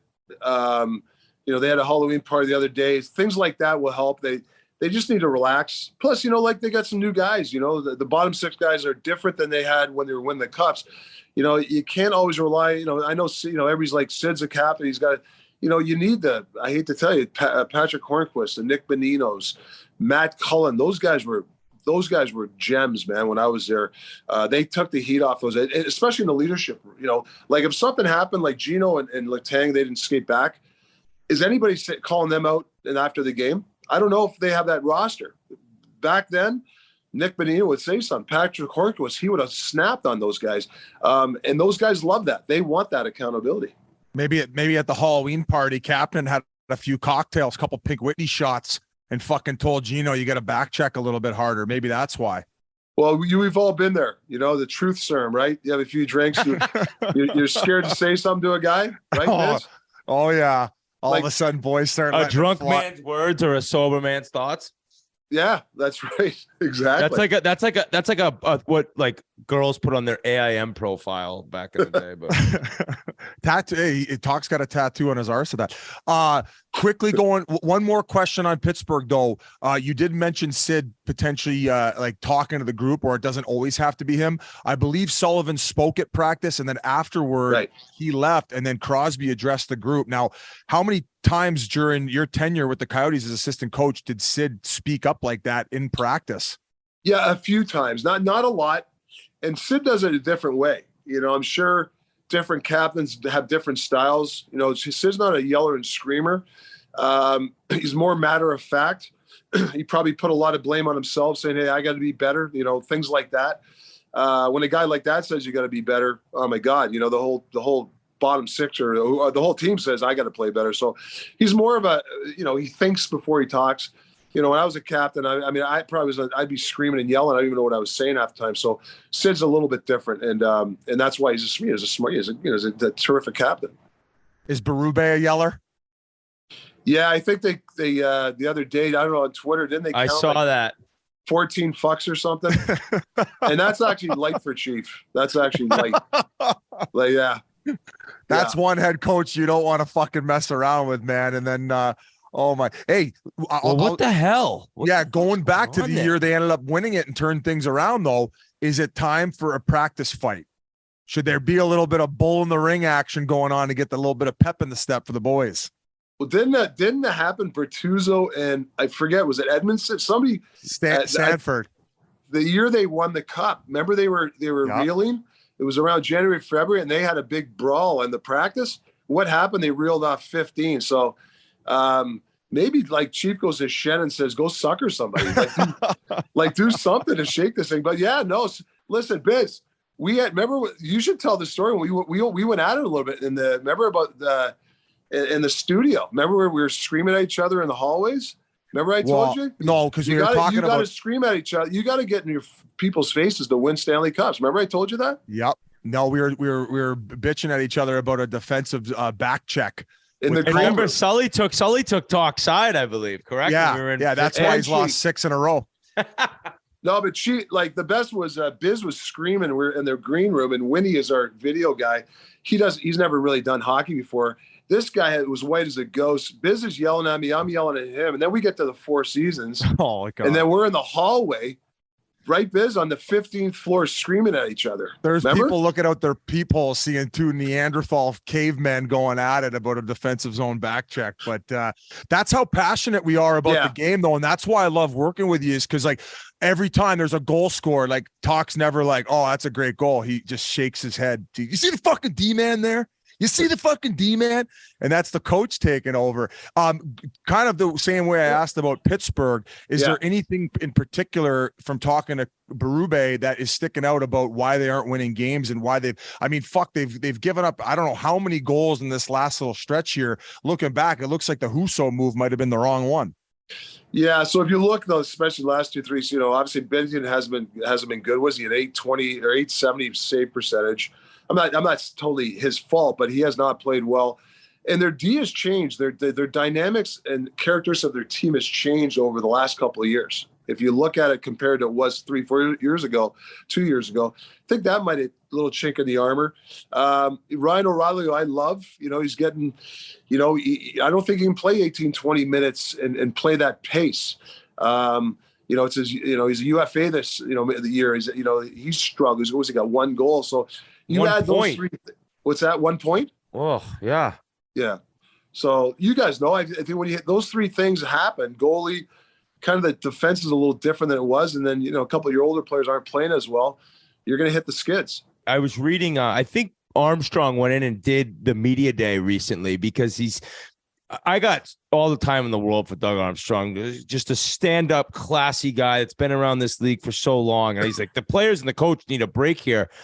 But he made a mention of like the atmosphere that he's watching. They don't seem like hungry enough. You're watching the games. They go down. It's just like, woe is me. He doesn't see that fight, but he makes a good point saying when they won the cup, he waited forever and he doesn't want to make a move and give up on a group that he loved a month ago. And now, he can't say he doesn't like him or believe in him. Right. Yeah. I'm with you with Doug Armstrong. He's not Doug. What I like about Armstrong, he surrounds himself with, he's not scared. Like he's got Dave Taylor there, Al McGinnis, Ed Brodeur. He's got some heavy hitters around him. Like some GMs are scared to have, maybe guys they that want are yes men. They want yes men.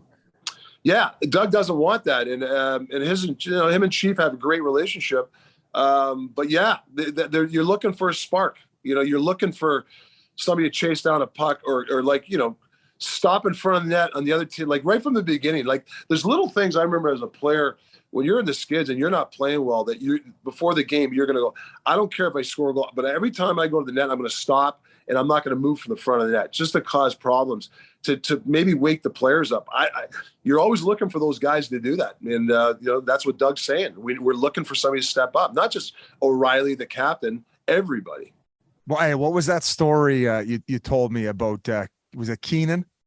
He kind of challenged you. The one with the credit card at the end. I'm just going to tee you up. I got to hear this. The boys need to hear it too. Yeah. So this was kind of one of those events where you feel like maybe you didn't have your game, where you knew you needed to do something. Yeah. So we were playing Calgary Flames, and after the first period, I don't know, I didn't get my legs going. I was just pissed at myself. I'm coming off, that runway, in Calgary to the dressing room, a little bit of a walk, and Brad McCrimmon and Mark Howe were behind me, 2 great defensemen, and Keenan was behind them, and I'm kind of like, fuck, whatever I'm saying, and he goes, shut up, you prima donna. Well, I lost it, and I turned around and I went after him, and Howie and McCrimmon grabbed me, and I'm trying to, I was literally going to beat him up. I was so mad, and he did, he's scurrying away. So the second period, he starts me. I get in a fight. I get out of the box. I get in 3 fights. I get kicked out. So after the game, we win the game 4-3, and we were down 2-0. And I had the long, thanks for the profile pic, by the way. I had the long hair, right? So I got the blow dryer going, and Keenan comes up to me. I got the towel, and he slaps me in the ass. He goes, "Hey, here's the credit card. Take the boys out for drinks." And I flipped I threw the card back at him and said, "Don't worry, I'll pay for the boys with my own cash." I was pissed off at him, but that's a power move. Yeah. But that was Keenan, man. That's Mike Keenan. He liked that shit. Yeah. Keep your own air miles, prima donna. Get the fuck out of my blow drying time. Yeah. Well, I didn't make much money, and we were at that bar. It used to be the bank. I didn't make much money. Then I said, I wish I grabbed that credit card. Yeah. Fuck he was me. probably like, oh, fuck, I win. We won the game and I don't have to pay. Yeah, right. That's too good. I want to go to maybe you talk about like getting involved with the fights and stuff like that. There were a couple incidences that happened. Michael Rupp was on Twitter and very vocal about the one with Austin Matthews and your former Philadelphia Flyers, in which Konechny took a run at Matthews. He wasn't necessarily crazy about Matthews' body language. You play with the Flyers, so you had 7 guys on your team who would have jumped in to help a guy who was of MVP caliber. What do you think of Matthews in that instant? Do you think that he needs to drop the mitts there and show something? No, I don't think he has to drop it. Like, obviously, if people are coming on and he's by himself, he's got to get in there. Don't get me wrong. And that's just, I don't know if I agree with Rupper. I understand what Rupper's saying. Like, he's a 60 goal scorer. Like, the problem I have, if you're a I call them fire starters. If you cause the problem and then you go, I played with those guys. They start it and then they're picking up quarters in the corner. I can't stand that. If you're gonna start it, you better be in there. I don't know if Matthews. I gotta look at it again. I mean, he diagrammed it right to the every second. I mean, Konechny's out there. He's frustrated. He's a little bit of a pest, right? I don't think it was that bad. I'll be honest with you. To be honest, and you know why, he scored 60 goals. Like Mario Lemieux, man, if he's getting me 50 goals, man, I'll do anything for that guy. So I understand Bunting and Giordano, they're going to get in there. But if Matthews starts it and then he's, and there's 4 against 5, then I have a problem with him.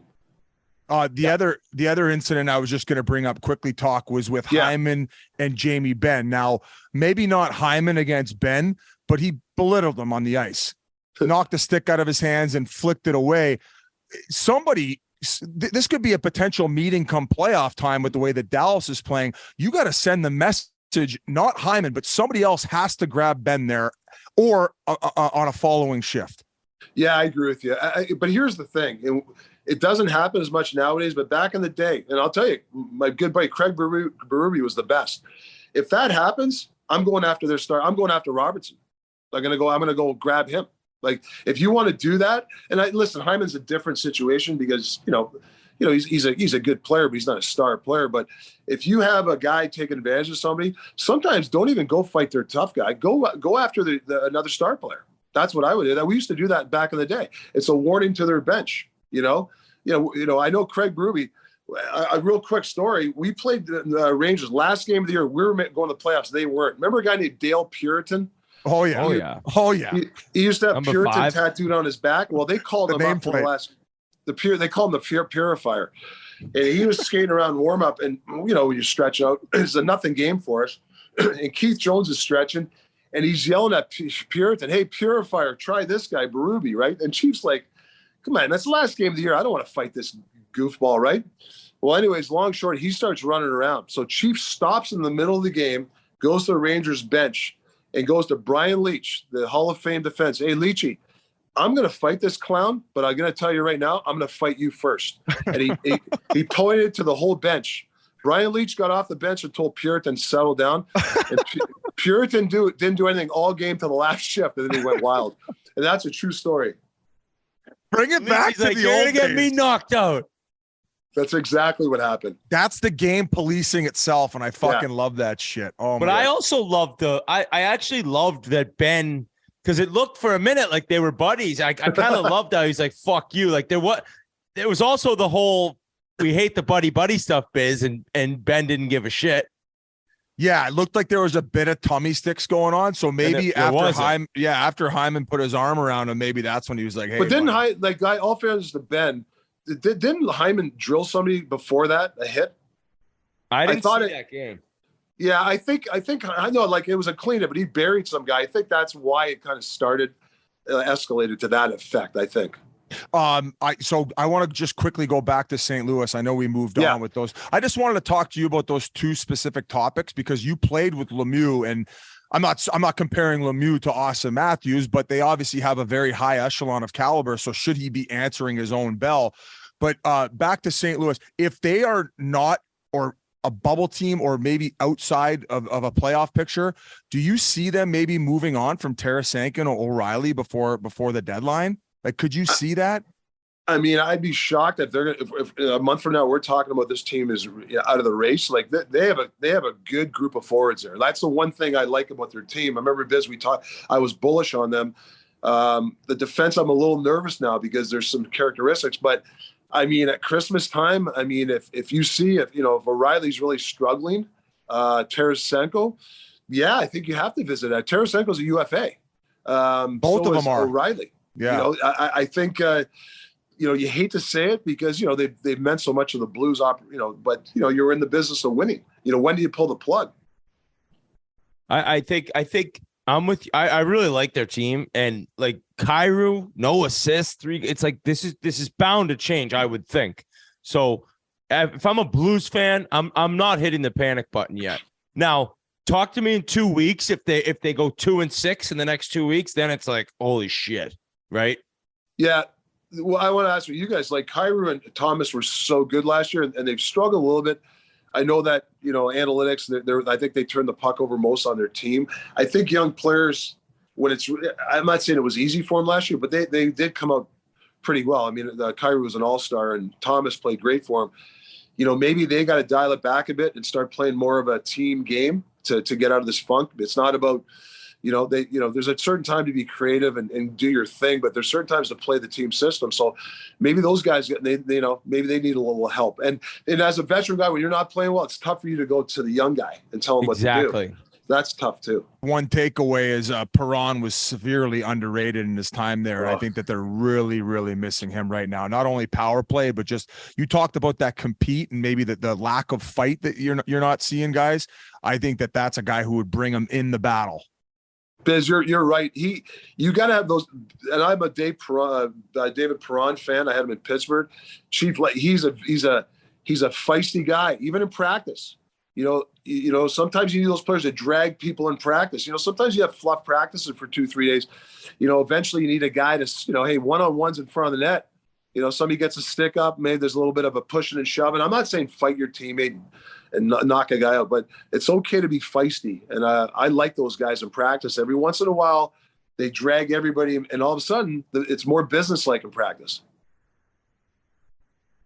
I want to go back to Austin Matthews for a sec, Tocc. I mean, Rupp said that his cool card will wear thin in the room. Like, basically, like, if he keeps doing that, all the guys are going to get sick of it. Is that something you believe in? Like, if he does this 1, 2, 3 more times, guys are going to, like, kind of roll their eyes at it, even though he's, the best player on the team and a 60-goal scorer.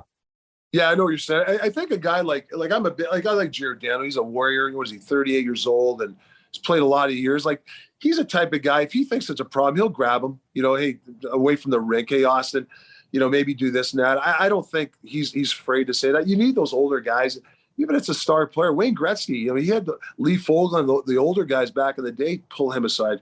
Gretzky's getting 6 points a game, and they went and talked to him about that, right? So I think there's a time and place, and that's why leadership is so important, having those guys that can just say the right thing at the right moment. Do you feel like toughness is disappearing too much? It's never going to go completely away. We're talking about these guys not wanting to fight, but then we look at a guy like Tanner Jeannot in Vancouver Saturday night. They're down 3-0. He gets a fight a minute in the second period. Actually gets the extra. Taylor Myers got the extra 2, so he gets a power play. Nashville comes back, ties the game, wins it a shootout, all because of this young kid fight. So, do you think we're going to see maybe more of this with other teams, because it still matters in this game? Yeah, it does. I mean, that's a perfect example of that guy, and there's not a lot of that guy. Those type of guys. The guy can score 25 and also fight 10 times a year, and like I said, start change the momentum. Teams sleeping. I'm not saying go and hack guys and get a stupid penalty, but go in there and cause some problems. Now the other team starts to think, hey, we're up 3-0. Myers gets the other 2. Nashville starts, all of a sudden the guys on our bench going, hey, man, I better wake up. Can't be always the coach. So I love those guys. And I don't think you'll ever get that out of I hope those guys don't go out of the game. I mean, that's part of the reason I watch hockey.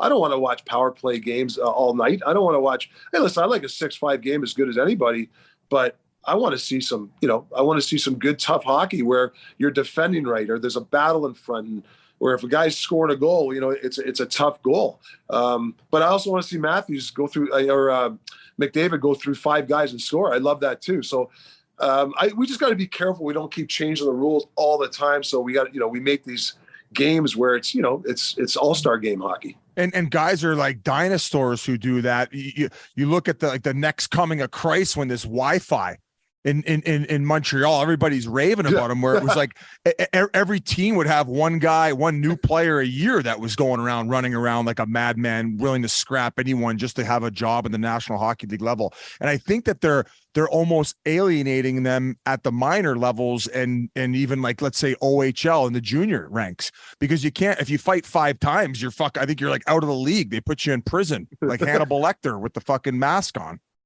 So, no, I don't mean to laugh, but I agree with you. Like, I think, especially, because we talked about this, even like guys that are tougher guys, they still got to be developed, and you can still play them. Like, I think the days of guys sitting the bench and not playing, I mean, I hate that. I used to hate when guys sit the bench for a minute, and you got to develop those guys. And I think there's a way of developing a tough guy like that Wi-Fi guy, Milan Lucic, guys like that, they can still pass the puck. They can still make a play. And I always tell tough guys too, a guy that can fight, especially in the last 5 years, if you can fight, but if you can be really good in your own end and be a penalty killer, you're going to be paying the mortgage for a few years. If you're just going to be fighting, you're not going to play in the league. I get it, but these tough guys, Delorier, the best thing that Anaheim did, getting him, was put him on the PK. Now he's a penalty killer. Torts loves him. The other night he praised that line was the best line out there. him, McEwen, I think it was Frost. They're the best line in Ottawa. Man, that's a good line, right? And they play. They're not going to play 18 minutes, but they're going to be out there and they're not going to sit the bench. And Nick Delorier, if somebody does something, he's out there and nobody wants to fight that guy.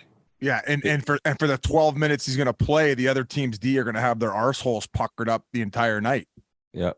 And the Flyers guys, not to get off topic, but they're playing with balls. They're grit. Yeah, they're getting outshot. And Carter Hart's, he probably is the MVP with McDavid right now. I mean, I'd vote for. He's got to be like you had to vote for the MVP of the league.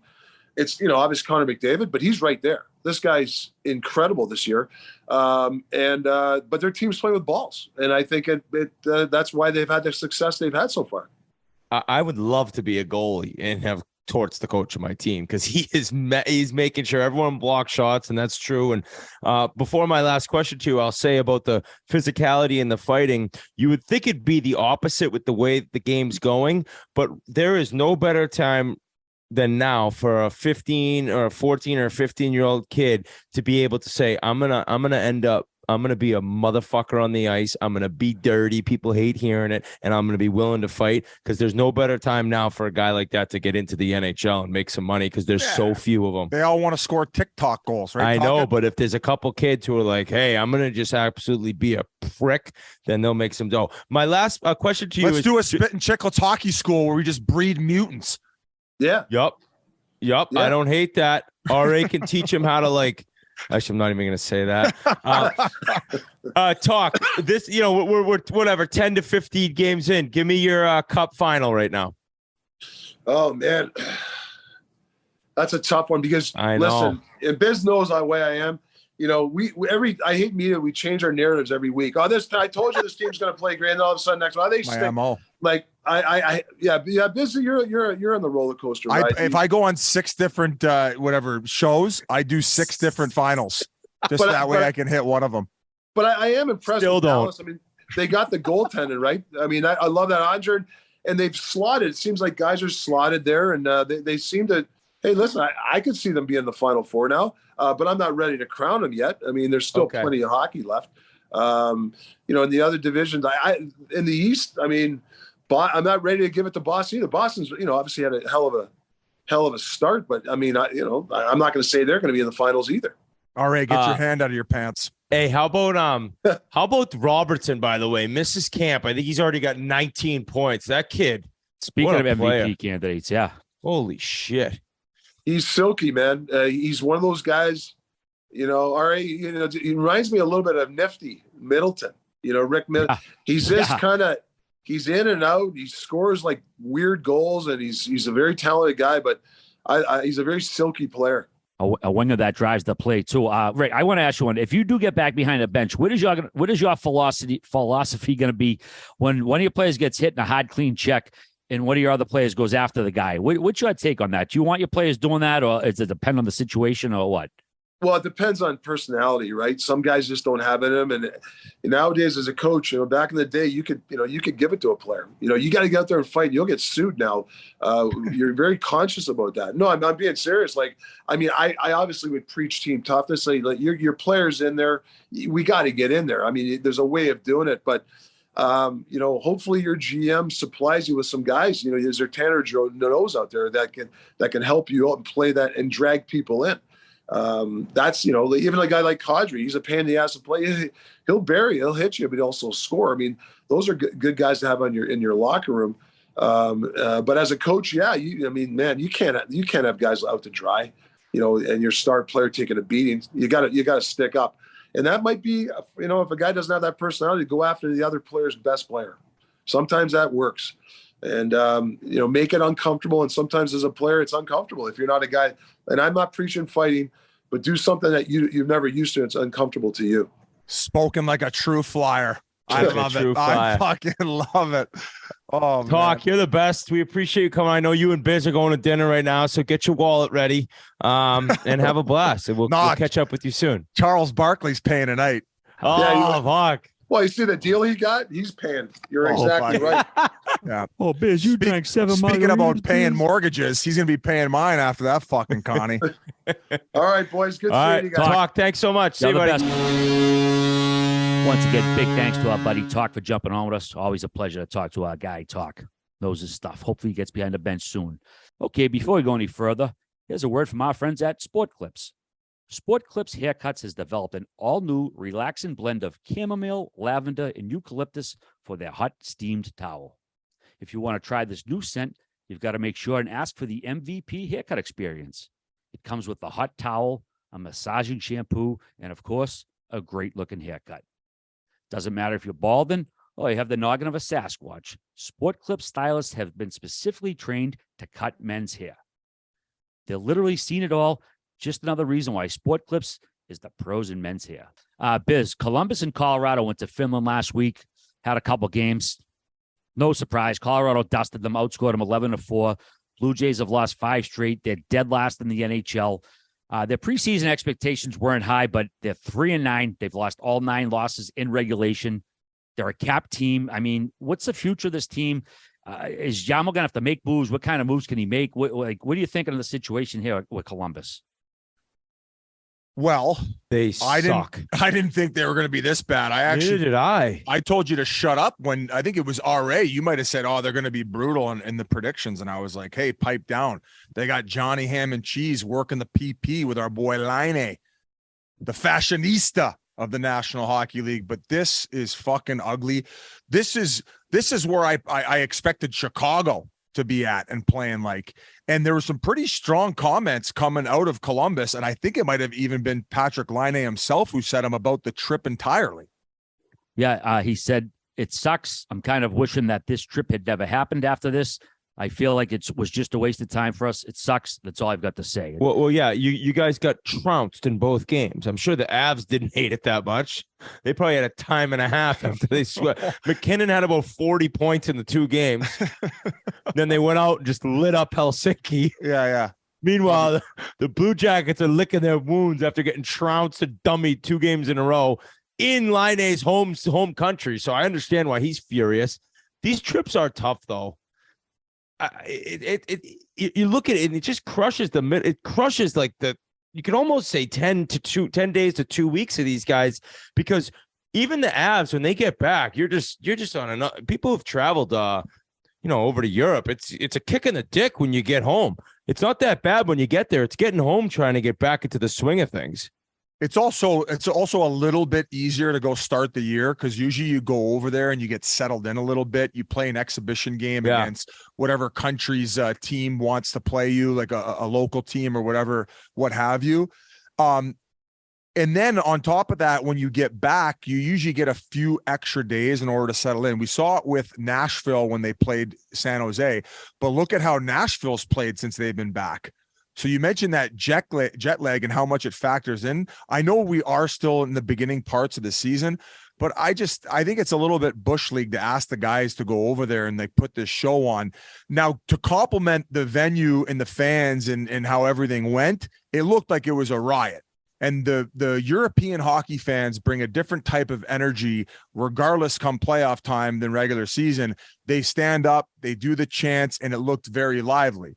Another point that was brought up, I think my buddy Jeff brought it up when we were talking about this episode, was NFL teams, when they go do it, about 90 to 95% of the time, they have the bye week the following week. So they do have time in order to recuperate. But in an 82-game season, to make the guys go through this and then have a guy who just traveled to his home country deliver the message that Patrick Laine did, I know he might be poopy pants about the loss, but I think that now that we got the World Cup of Hockey coming back, I don't think that you need to emphasize these European games as much as they've been doing in the past. That's just my opinion.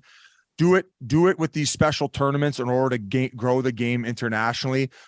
Maybe even put a division over there over time. I know the NFL's thinking about it, but as far as putting these guys through this in order to get 2 games, I don't know.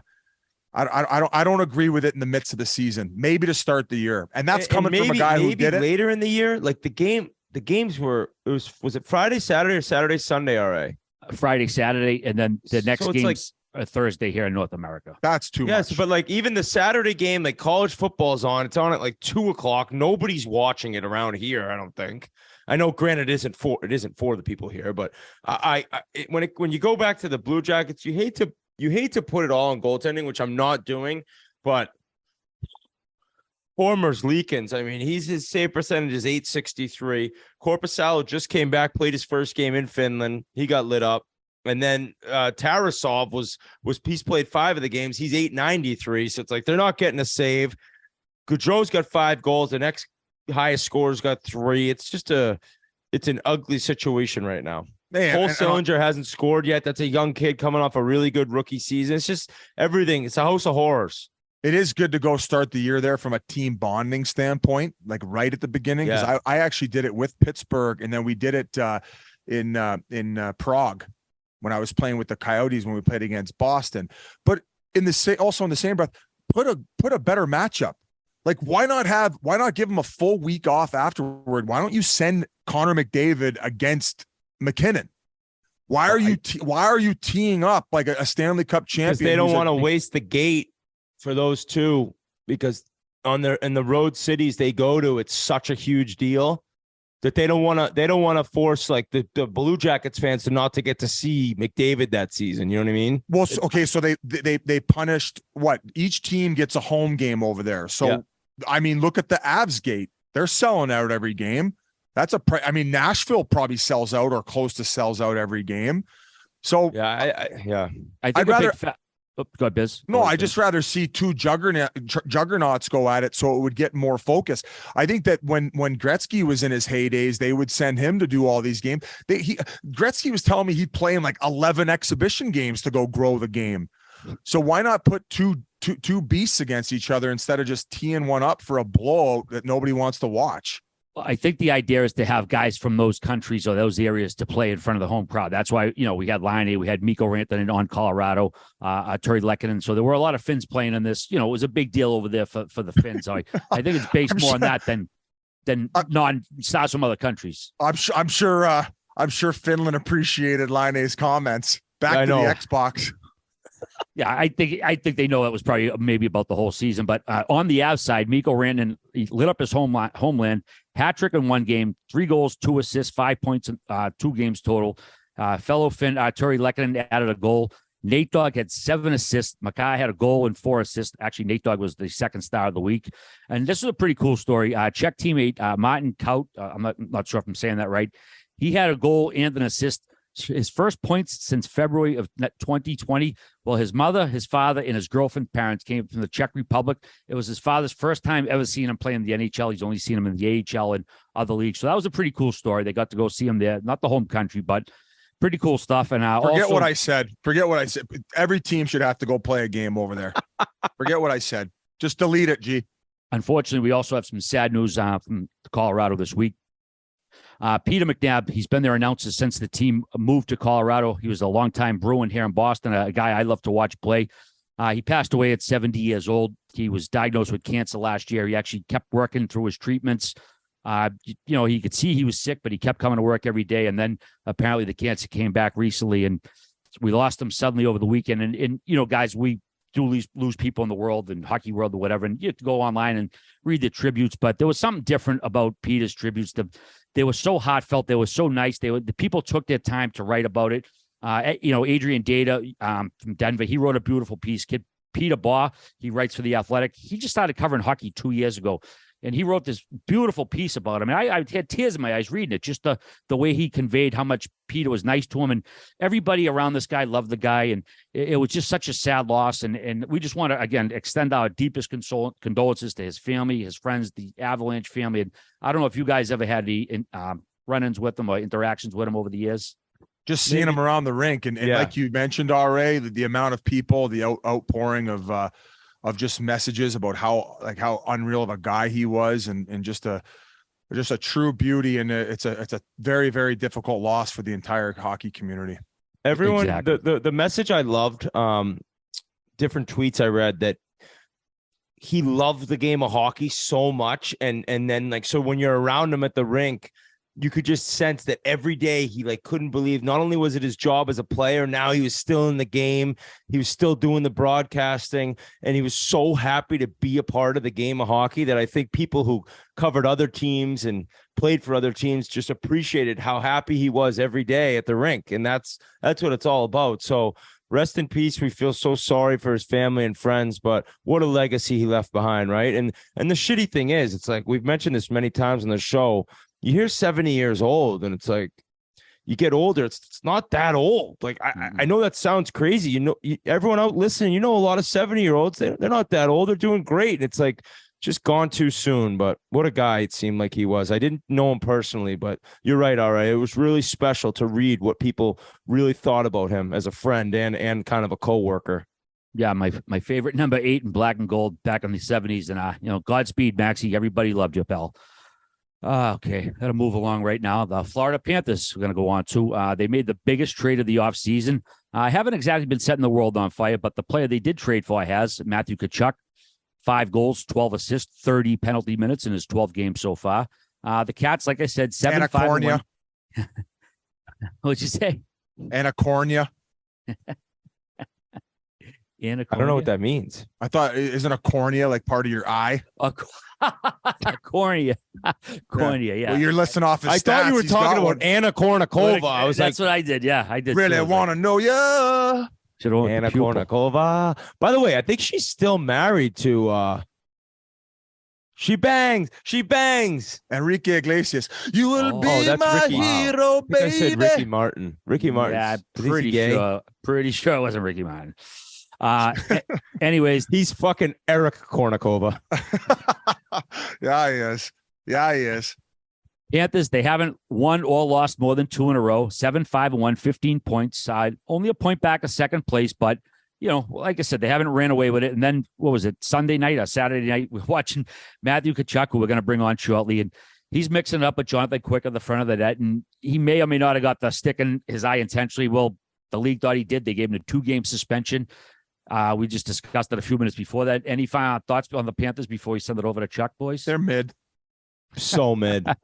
Just mid. I got their 9 fans coming at me online too. You're mid fans too. Scrubs. All right. On that note, we're going to send it over to our pal, Matthew Tkachuk. Our interview today is brought to you by our friends at CrossCountry Mortgage. They've been a great partner of Chiclets for a while now. CCM listens, understands, and communicates throughout the entire loan process. And they provide a ton of options customized to your financial situation using innovative technology. They have faster closing times than their competitors, stable monthly payments, and low to no down payments. Plus, you can use your existing equity to use for larger things like debt consolidation or home renovation, which I'm in the middle of right now. See if you qualify today. Visit ccm.com/barstool. Once again, that's ccm.com/barstool. CrossCountry Mortgage, LLC. NMLS 3029. All loans subject to underwriting approval. NMLSconsumeraccess.org. All right, it's time to bring on our guest. Yet another new member of the Three-Timers Club. This winger was involved in one of the biggest NHL trades in years this past summer when he went from Calgary to Florida in a blockbuster deal. And he's had an immediate impact, leading the Panthers with 16 points in 11 games, as well as 18 penalty minutes. Thanks so much for coming back on the Spittin Chiclets podcast, Matthew Tkachuk. How you doing, pal? How's the new gig treating you? I'm great. I'm having a blast. 3-time. Jesus. Keeps getting better each time. Hey, Catching up with your brother. Hey, not part of the trade, orchestrated the trade. Am I correct? Am I correct, Matthew? Yeah. I wasn't in the package. Hey, do you feel like you could at least let it fly a little bit more when talking to media members now that you're not playing in Canada? I mean, yeah, I don't do it as daily. There's still like lots down there in Florida and like a lot more than I was expecting, but it's just more of a relaxed situation. It's not as hectic all the time. So it's been just very nice for me. Matthew, Florida was your top choice for the sign and trade. By the way, first ever sign and trade in the NHL. Obviously, the weather and taxes are pluses, but what other factors made you want to go there so bad, Florida? I think in the position I was in, I just wanted to win now and in the future, like number one. And the core here is all a similar age, so we're going to be together for a while. And we're having success right now. I think we should be having way more than we have been. We're having to get the results, but I think we have. I know Whit disagrees, but we have a really good team down here. I saw that shit the other day. This guy's a clown. He's the new clown of the podcast. I took off the nose and gave it to him. No. Trust me. Business nose hasn't gone anywhere. We could tell by looking at him. That clown nose will be there forever. No, but like even coming down here, like before training camp, the amount of skill and speed and talent that's down here is unbelievable. And we're going to be together for a long, long time. So that's what intrigued me the most, is having that core together for a while, having a chance every year. And let's be honest, boys, it's the best place in the NHL to live. Not even close either. Like have you gotten a sports car yet? No, I'm not into that stuff. I'm not flash. Like I guess the one thing I did get was a golf cart that I basically drive everywhere. Yes. So it's a nice one that it's basically my car. I take it everywhere except for the rink. The rink's like 20 minutes away. So it's just the whole lifestyle. Everyone's so happy. Everybody wants to come visit me. Like I've got lots of people that couldn't come as much when I was in Calgary, which has been really nice so far. And and I wear sandals every day. It's not terrible. Have they announced when it'll be ready? Aren't they building like this unreal new practice facility right in Lauderdale? Yeah, so it's like a mile from my place that I bought, but they don't, and we're doing everything there other than the game. So like even pregame skates, like that's going to be where everything's at. So it's going to be easy for me. But it was supposed to be ready this year, and just everything's been backed up with ordering stuff from like other countries, or I really don't even know what the problem is. So now it's supposed to be ready in March, which probably means we'll have to wait till next year, but it'll be sick. Any golf cart gangs going on with Jans down there? Jans lives a little too far from me where, for us to like be riding together and being, the old neighborhood watch crew together on the golf carts. But I've seen him a bunch. He's been like one of the guys that's helped me out the most, like off ice with stuff, and all the players and staff absolutely love it. I actually heard the funniest story about him the other day. I guess. Here we go. No, and I've hung out with him a ton while I've been down there. I've golfed with him a bunch, but the trainers just absolutely love him to death. And the equipment guys were telling me that before every game, the last couple of years of his career, he would look at the stat sheet before and go to Arizona, and he'd find out the least amount of games a player had on that team and ask them for a stick. And the kid would be like, why does he want my stick? And he'd be like, well, can he give me one back? And Jans would be like, I don't sign on game days. Oh my God. Imagine just the youngest guy on every team just getting punked by Jans. Hey, two games in. Now I know why Danny Heatley asked for one of my signed sticks, because I was the butt of his fucking joke when he was in San Jose. Heater did? Heater asked for one of my sticks. I'm like, and then he probably made up some excuse at the time. I'm like, why the fuck is Danny Heatley asking me for a stick? So I got hook, line, and sinker with that too. They're laughing about me in their group chat right now. My favorite part though is like when they asked him for one back, he goes, "No, I don't sign on game days." Oh, it's unbelievable. That is too good. Yeah, but he's taken me up golfing at his place at MJ's course. It's been great. He's got me all the hookups down in South Florida from making my life very easy. Oh, that's what it's all about. Your brother's golf game is an absolute disgrace, by the way. I'll give you just a chance to just crush Brady for a minute. I mean, even he's admitting. I was actually laughing because my buddy brought up to me on the course the other day that I believe he said Ronnie Tugnut pull. What do you say? He has like different terms for his slice and his hooks and shit. Yeah, he'll say like Ric Flair, tuggy weight. I'm convinced he like tries to be bad so he can say those. I'm convinced. He wants to be able to say I Ric Flaired that one. God, he's got all the talent in the world too, like the body for it, like the length. He crushes it. I'm convinced he tries to be bad so he can say that stuff. Yeah, hopefully next summer. He's a true entertainer. Oh my God, that's all he is. It's all he is. We when we had him on, we tried to ask him about that situation in the, I don't know if it's a pool or like a little fountain out front of this bar. Yeah. And he wouldn't dive into the story. I don't know if it was because he was too tired because he just finished fitness testing with the Ottawa Senators. But what happened? He's the captain. You know, you can't give you guys all the details. That's Come on. what Yeah, it. yeah. Okay, He's a okay. captain So It's in Canada. They'll run with it. You know. well, you're an assistant, so perfect. Let's let it rip. I'm an assistant in Florida. I could say anything, right? There really wasn't much to a story. I mean, we go to, I'm sure Whit knows, Trader Ed's every summer, and we like to rip it up there. We've always got a great crew during this member guest golf tournament that heads there. It was just one of those days where like everything, just a perfect day. Like my partner, one of my best buddies, Luke, back in St. Louis, got a hole in one. So we were just full tilt. And I think it had something to do with like the bar tab or a few free rounds, or I don't even know what it was, like trying to get him like a hole in one free round. And it just escalated into Brady being like, well, I'm going to beat you in this pool right now in a straightaway race for the tab or something. The guy's like, I've never lost. And Brady went in there and he's 7'4" and he just crushed him the whole length of the pool. And it was one of those where the whole bar stopped, the music stopped. We had like an announcer. And it was insane. So that was a great day. And like, it's just so funny. People had no idea like who he was in the pool. And it makes me laugh that, yeah, that was him. That's awesome. If he was doing that in Ottawa, it'd be Channel 1 News, you know? Oh, but fuck. That's why was the best part. Well, I'll give you a chance also to pump his tires just before we really get into you. It seems like last year he made a big step on like points per game-ish, like his production. And then this year, you guys might have a race on your hands. He's got 15 points in 10 games. I think you're 16 and 11. So you could totally see this guy taking off, like 90-point guy. You see that in his future? I do. But he does it playing a hard style. Like he's the best power forward in the NHL right now. Like the pure power in his game. And he hits, he fights, he scores. Just playing him the other day in Florida. He's almost impossible to play against and contain. I'm very proud of him. He continues to work at it every summer.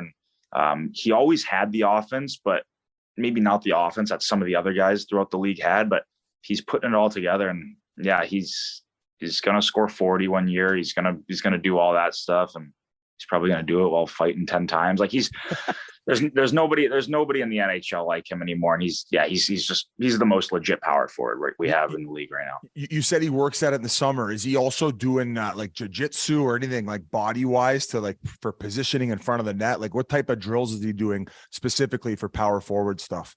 He actually did a few jiu-jitsu things, I'm pretty sure, this summer. Now that you say that, but he's just strong and he doesn't really do a ton of weights really anymore. It's like a lot of, I don't know, mobility stuff, trying to be healthy. I mean, he's naturally strong. Like he doubles everything I do in the gym, and I'm pushing it as hard as I can. So he's a freak. And I think with us, it's a lot about quickness. It's a lot about durability, the way we play. And I don't know, we continue to work at it. And on ice, I mean, his skating he's can fly now. I mean, he always was a solid skater, but now he can fly. And he looks like he has an extra step right now. He just looks bigger than everybody too. Like it'd be nice to be that big. So I'm jealous of that. Matt, do you guys still chat pretty regularly, even though you're division rivals now? Yeah, we talk all the time. You know, when we were playing against him the other day, like it's definitely different playing him now than when I was in Calgary. I mean, these games mean a lot more. I mean, we're up 2-0 in the game. He just runs one of my teammates, just pissed me right off. Like it's little stuff like that he would have never done before, like playing out in Calgary. But these games mean a ton. So, I mean, I would have done the same thing if I was in the same position. But, I mean, I'm not going to do anything to him. He's going to kick my ass if I even try. So, no, it's definitely different. It's super different, but we still talk all the time. Very proud of him. We got the whole family to come down to Florida.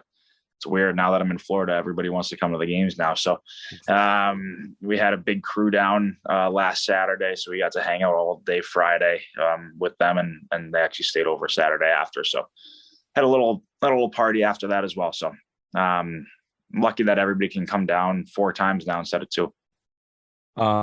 Well, getting into you, and like it's amazing to see the start you've had. Not surprising after last year, but I kind of want to go back there quick in that. What a monster season, right? You put up 100 points, you don't miss a game in the regular, you play 82 games, and I'm wondering, like, when you found out Goudreau was gone, is that when it was for you done in Calgary? Like, did you know that you were going to be gone? If he was going to be gone, was there a chance you'd stay anyways? Like, take me through that. I'm curious as to how much of a decision you had to make once he made his. It had really nothing to do with my decision. I know that, like, during this process this summer, I kind of thought back to 3 years prior when I was going through my contract situation then. And throughout the whole process after my entry level, I was like, 6, 7, 8 years. What are we doing?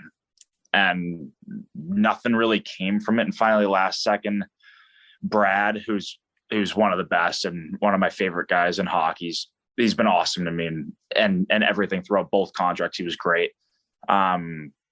So that summer, like at the middle of training camp, he's like, well, the only way we can keep this team together is 3 years. So I was like, okay, this isn't my ideal situation, but talking with Craig, my uncle, who represents me, he's like, do you want to actually put yourself in a better position to evaluate it all in 3 years? So fast forward 3 years, I get to this point and I kind of just was sitting back and watching everything unfolding. And I definitely wanted, when I didn't sign before like the RFA period, I wanted, given my rights, to be able to talk to other teams just to see different paths or what could go on with other teams. And because there was a little bit of uncertainty with me in Calgary. And to be honest, once I had that talk with Bill during that RFA period, I knew Florida was the route I wanted to go down. And I mean, even though I wanted that, there was no guarantees with that. I mean, they had no cap space. I knew they were getting, well, I shouldn't say that. I knew they were, looking to retool their team, saying it nicely, and change up and move on from some guys. So I kind of knew that in the back of my head. So I knew there was a little bit of a chance, but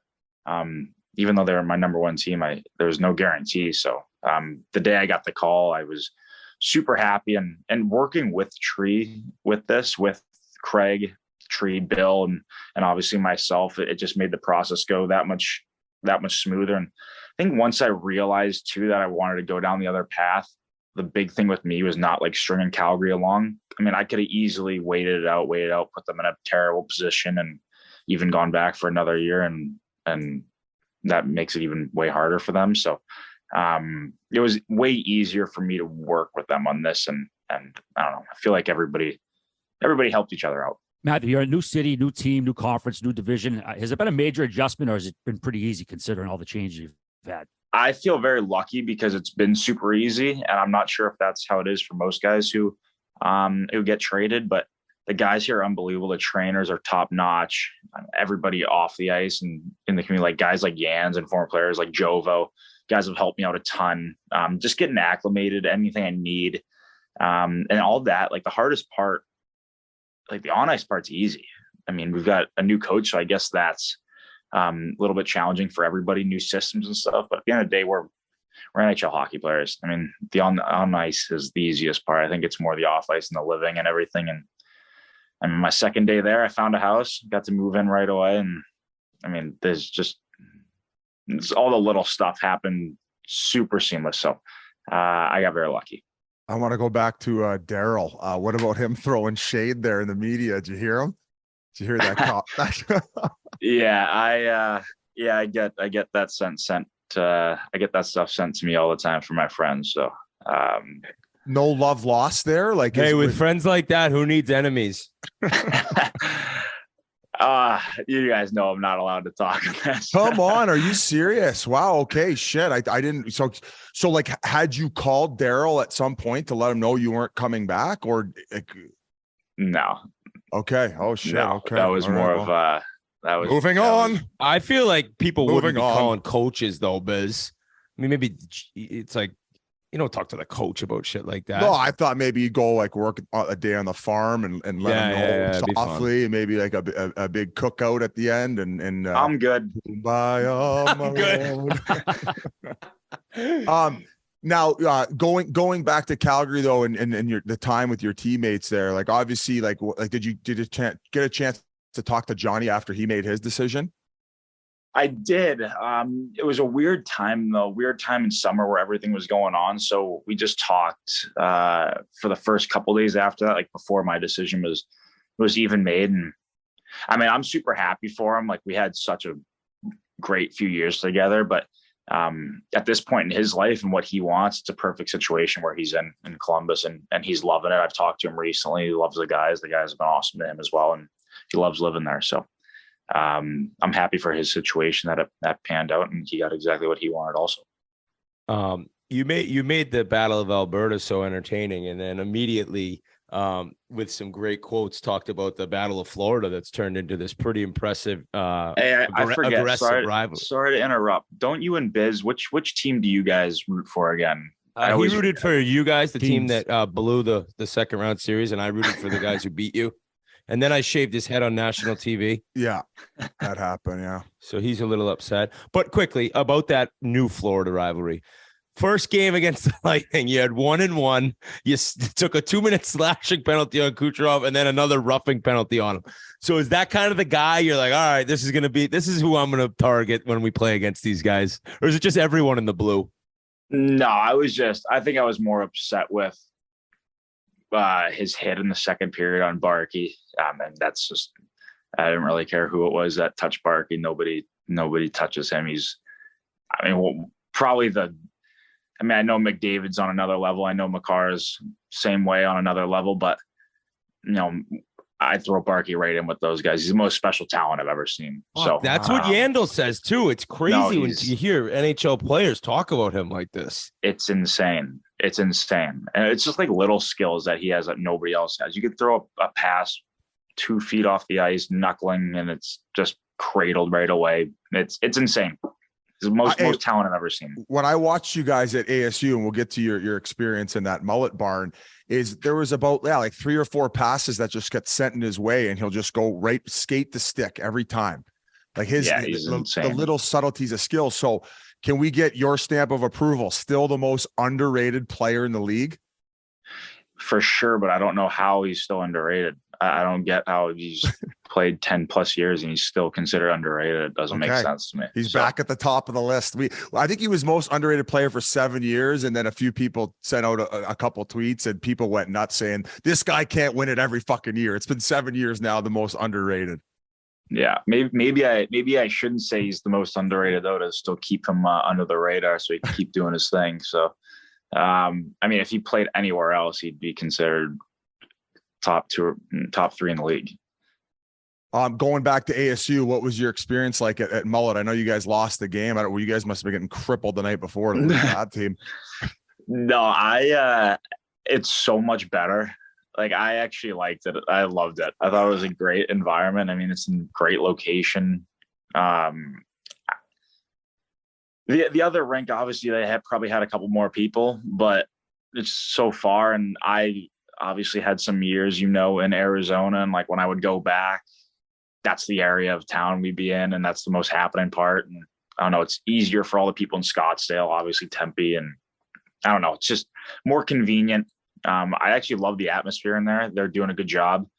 I think when we obviously had the temporary locker rooms, which, were solid. They were fine. Like they were good. But once the new setup is in and all the locker rooms are ready, it's going to be awesome. And it's going to be a top place for people to play in the league for sure. Stuck on that, Whit. Yeah. As you send him a Venmo. No, Whit, not kidding. I really liked it. I thought it was, 5,000. I played. All right, you should have signed there then. You could fucking play there your whole career and just love it. Nah, I'm gonna stay in Florida. Honestly, I think I'm excited to go to a game there. I've just been a little bit on this isn't the NHL train, but you're in the NHL. I barely could make it through my last few years. So who am I to say anything? If you love it, and I think more guys saying that they enjoy it, the one thing you make a good point is compared to what you had at whatever that other place was called, jobbing.com, whatever, like that is so much better to have a full barn, whether it be 2,000 people over 20,000 that looks completely empty. So also like location too, like there's more going on there. There's more, It's just a way better place it's a way better place to play, and location wise and fan wise. Like it was, I don't know, Biz, I can't remember. Like it was, I know it's 5,000 seats, but it was full the other night. It was a good atmosphere. It's just weird. Like you look up and you can see like the concourse is like great. It's like USHL rank, you know, like the concourse is like around the top. You see the concession stands. It smells like popcorn. It's pretty funny. You got the band going. It was good. It was good. I know you lost a couple big rivals when you switched conferences, namely Kane and Doughty. Have you found any potential replacements yet in the Eastern Conference? I have not. No, I'm sure stuff is going to come up the longer I'm. With you, no way. But I got to worry about getting some wins right now. That's it. Do you genuinely hate anybody's guts in the league? Is there even like a vocal rivalry? I know Doughty, there was a little bit of thing going on, but like anybody else that you truly despise? Yeah, for sure there are. But I'm definitely not saying it with you guys here. Well, but, okay. Well, there was a post about you changing the winning ways in Florida, and then Evander Kane on the bottom of it on Instagram wrote LOL. So I didn't know if there was like a public rift going on there. No, I don't. I'm not a public rift guy. Okay. No. All right. No, you're an on the ice riff guy. Yeah, or try to be a no riff guy and it just follows. Oh yeah. So yeah, it just follows them, Biz. By accident. Does it get exhausting though? Because I feel like in order for you to play your game, you got to do that all the time. And like, I had to like try to go out there and stir it up most nights, not even worry about the offensive side. And it just like, it gets a little bit draining. Some games your body's a little banged up. So you have to like talk yourself into it mentally before the game to get going every fucking 82 games. So my thing is, the only time I get really riled up and stuff starts to happen is when something will happen to one of my teammates, or like a hit or goalie gets touched, or something like that's where I get upset and angry, and that's where stuff starts to trend and turn into what some things have turned into in my career. So I'm never really the initiator in that stuff. I can't remember the last time I was, but if something happened, especially coming to a new team, like I definitely want to show the type of teammate I am, and how I'll do anything for all the guys in that room. And so just sticking up for guys and playing my game. I know Florida, they obviously brought me here for a reason, and they don't want me changing my style at all. So I'm not going to. What about Paul Maurice? Have you enjoyed, like, what's his style like? Is he pretty vocal with guys off the ice, talking about your personal lives and things that maybe make you more comfortable, or is he kind of just more professional? I'm wondering what type of coach he is. No, he's been unbelievable so far. He's most coaches, when it comes to the system stuff, like have it all very dialed down, but he has it like straight to the point. Like it's just laid out in front of you. The way he teaches it and coaches it it's just super easy for us to like understand what he's saying. Like, I mean, like some people can say something, you're like, what is he talking about? Like, everything that Paul's saying. He's super detailed. And off, like he cares about you. Like I've talked to him a few times, not about hockey. He genuinely cares about you, which is very nice from a coach. I mean, I haven't like maybe had that relationship with past coaches where, talking about stuff that's not hockey related. So just very good guy. Obviously he's new, I'm new. We both had that in common. So yeah, we've had great talks. He's put me in a great position here to succeed. He's the perfect guy to have for our team right now. And I think everybody, if you'd ask everybody on our team, we're all really enjoying him so far. Matt, I know you had a quote. I'm probably paraphrasing a bit. Playing in your hometown usually sounds great to everybody but the player from that town. Can you elaborate a little bit on that? I know a lot of people were thinking you might end up in St. Louis during all this stuff. I don't remember saying that. I feel like I don't remember saying that. Okay. I knew St. Louis was in the mix to be interested in me during this whole thing, but with like the cap and with guys on deals, like it you can't just snap your fingers and make a deal. And I think everybody in the world knows that they were probably one of my teams, which were on my list to go to. But I think I knew it was most likely harder for them to do anything than some of the other teams. And I thought it was impossible for Florida to do it, even though they were the number one team on my list. So things changed throughout that whole process day by day, but I talked to them a few times, and super professional organization, and one that's had so much success for probably 10, 15 years, and continue to do it each and every year, continue to put a winning team on the ice. So that interested me about them, but I knew it was a little bit harder. But yeah, like I said, I thought Florida was impossible. So I'm very lucky that I ended up in Florida. Yeah, and I've got nothing but great things to say about the St. Louis organization as well for the whole process. Who or what's been the biggest surprise to you in the league so far? I know it's only 10, 12 games in, but any team or player surprise you? No, not a team that surprised me. A team that I knew was going to be good this year that is confirming it for me is the Devils. I mean, they've got a great team over there right now. Like they're flying. They've got some great talent over there. It was that obvious to you? I've given them so much shit, but other players like yourself have said this team's so fast and good, and the goaltending is what they're missing. That's interesting to hear. You knew I've they'd been be saying money. it for years, Chucky. Yeah, sure, but you're a clown. No, I think they're really they're built on speed and skill, and I think that's how obviously the NHL is going. You still need some big guys, and they got that Palat. They got guys that have won, so I think they're going to be a hard team to beat. Who am I a little bit surprised? I'm just trying to think of the stand. I knew Vegas was going to be back this year. I don't even remember what happened to them last year to not make the playoffs, but crazy. Like if they would have got in last year in the playoffs, they would have been a hard team to beat. So I'm not surprised that they're back. I'm not surprised that Dallas is where they are right now. I think they're probably the hardest team to play against in the NHL when it comes to like the physicality, their defense first mindset, everything. Like that playoff series against them last year, you had to earn every inch. I'm sure Nashville's going to get back to being in a playoff spot. I mean, I'm just trying to think off the top of my head right now. I think they're a better team than what they're showing right now. And, I can't even think of teams out east. I'm not surprised by Boston. Boston's doing great. They got a great team. So do you watch a ton? Like every time you're in the hotel room, you throwing a hockey game on? Not so much. I mean, on the road, not so much. More when I'm at home. I'll watch games when I'm down in Florida at night, but I love hockey. I love watching hockey, so I watch as much as I can. But if like a good football game's on, I'd probably rather watch that. I know you were chirping Whit about his prediction with you guys and how the team's going to be. I think the criticism is maybe a little bit light on the back end. Is there anybody back there who surprised you?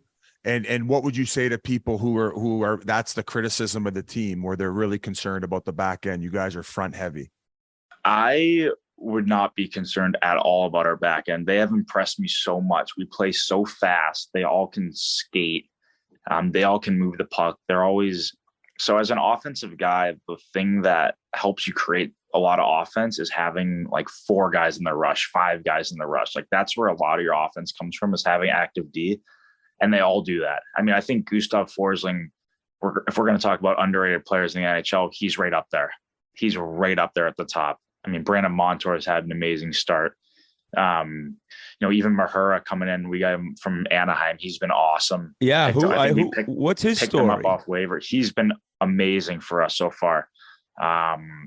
He can skate. He's really good offensive instincts. He can pass it, as good as anybody on our team. So, and he's been playing with Radko Gudas, who, again, has been playing awesome for us. Like, I've got nothing but great things to say about our D-core right now. And it's a little bit upsetting to hear guys like Whit chirp us, but hey, I think they're going to be on Goon Squad Biz has you guys a bubble team at best getting in the playoffs. So I'm not skating through this one solo. No, I've been critical as well. I pass that off to Whit.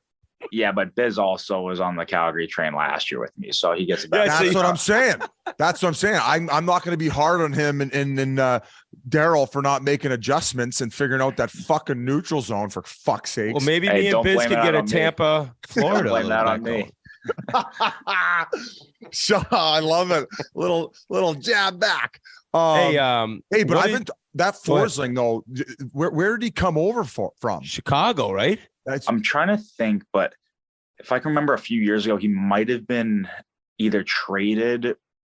I mean, either be trade signed or picked up waivers from Chicago. And I think it was either traded or waivers, but I mean, Maher is the same thing right now. So like, I mean, it's yeah, it's weird. Forsling spent the 1920 season in the AHL, and it's like, and then Florida had him in 2021. This is his third year there, and he's been solid. He can skate. I guess. I mean, I don't know what happened. I guess Chicago sent him down, and then that was kind of it. But looking at Chicago now, if you're saying this guy, he moves so well, so you see him up and down the ice, you think he could easily help out the Blackhawks the way he's playing for you guys. Yeah, like that type of stuff shocks me. How somebody like that. I mean, Florida, we're super lucky to have him. He can skate like the wind. He's got a missile. He's been awesome. Yeah, he plays most minutes, I think, on our team right now, so he does it all. And this is all without Eki on our team, who is such an unbelievable player. So once we get him back, it'll only make us that much better. When he's healthy, I said last year that he was like a Norris Trophy favorite of mine, like before his injury, the way he was playing. Another guy I got to ask you about in Florida that I'm really happy for. It's been a tough stretch. Is the Rat Rink, Colin White. And a local Massachusetts kid played at BC, unfortunately, but signed that deal with Ottawa. Things never worked out. He battled injuries, but he's had a hot start with you guys. He's been awesome, and I'm super happy for him. I was super happy that, no offense to my brother, but I was super happy that we beat up on his team the other night, especially for Whitey. I mean, that's not a dream situation for him, and for that to happen, but I can't believe that happened, letting somebody like that go at his age and with his talent. And we've seen it at the start of this season. He's probably been our most consistent forward throughout the whole season so far. He's been awesome. We missed him last game, but he'll be back, I'm sure, tomorrow and ready to pick up right where he left off. But been super impressed with him, and I knew he had it all along. Like, I played with him at the U.S. team, and I've seen him from when we were younger. Like, he's got all the talent there, and maybe it was the positions he was being put in, or some guys in like Ottawa were put in, maybe better position. I don't know what it was, but I'm shocked that they let him go like they did, because he's still, a very young player and has a lot to give for us. So he's been awesome. It was a great addition for our team. And he's hysterical. You know him. I mean, the Rat Rank, is that not the greatest interview? The best part about that interview, and I've been trying to find it, I think Hannafin has it, but he said also in the interview that Boston was like an up and coming city. And the other day we're in Boston, I see a sign like Boston Commons 1612 or something. I'm like, wait, it's the oldest city on the friggin' planet right now. It's on the rise. They're just building this thing up. It came out of nowhere. He's like, I don't know, man. It was my first interview. I just did the Wingate. I'm like, all right, whatever. And for people who don't know, just quickly, he got interviewed right after he got drafted, first round by Ottawa, and he just described himself as a rat rink. I think he meant to say rink rat, but that, if you know Whitey, I think it's probably funnier, but just a great guy. So I had to ask you about him. Another one I had for you, kind of random away from your team. What's your favorite arena to play in the NHL? Favorite like road rink to play in? I still love like the Nashville, Vegas, Montreal's pretty common ones. Gosh, I don't know. I can't throw Mullet in there yet, Biz. No. You're in LA. I always like playing at Staples Center. I thought that place was a sick atmosphere.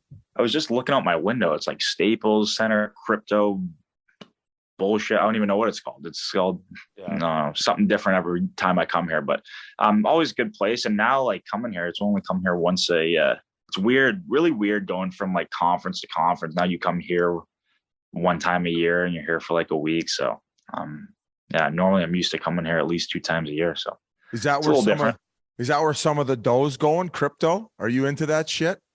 I actually did something a few years ago. You were the first ever NHLer to have an NFT.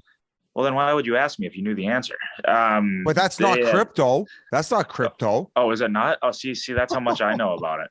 Hey, hopefully you're not managing that contract you just signed. No, I think maybe there was a little bit of. I think how it was is I got the donation. What's it called? An NFT. NFT. If I can remember, I think it was like for the NFT, I got crypto. Like as a part of like like whoever won it paid it in crypto. but all the money went to charity. So then I just matched the money that they paid for it, whatever it evened out to. Cool.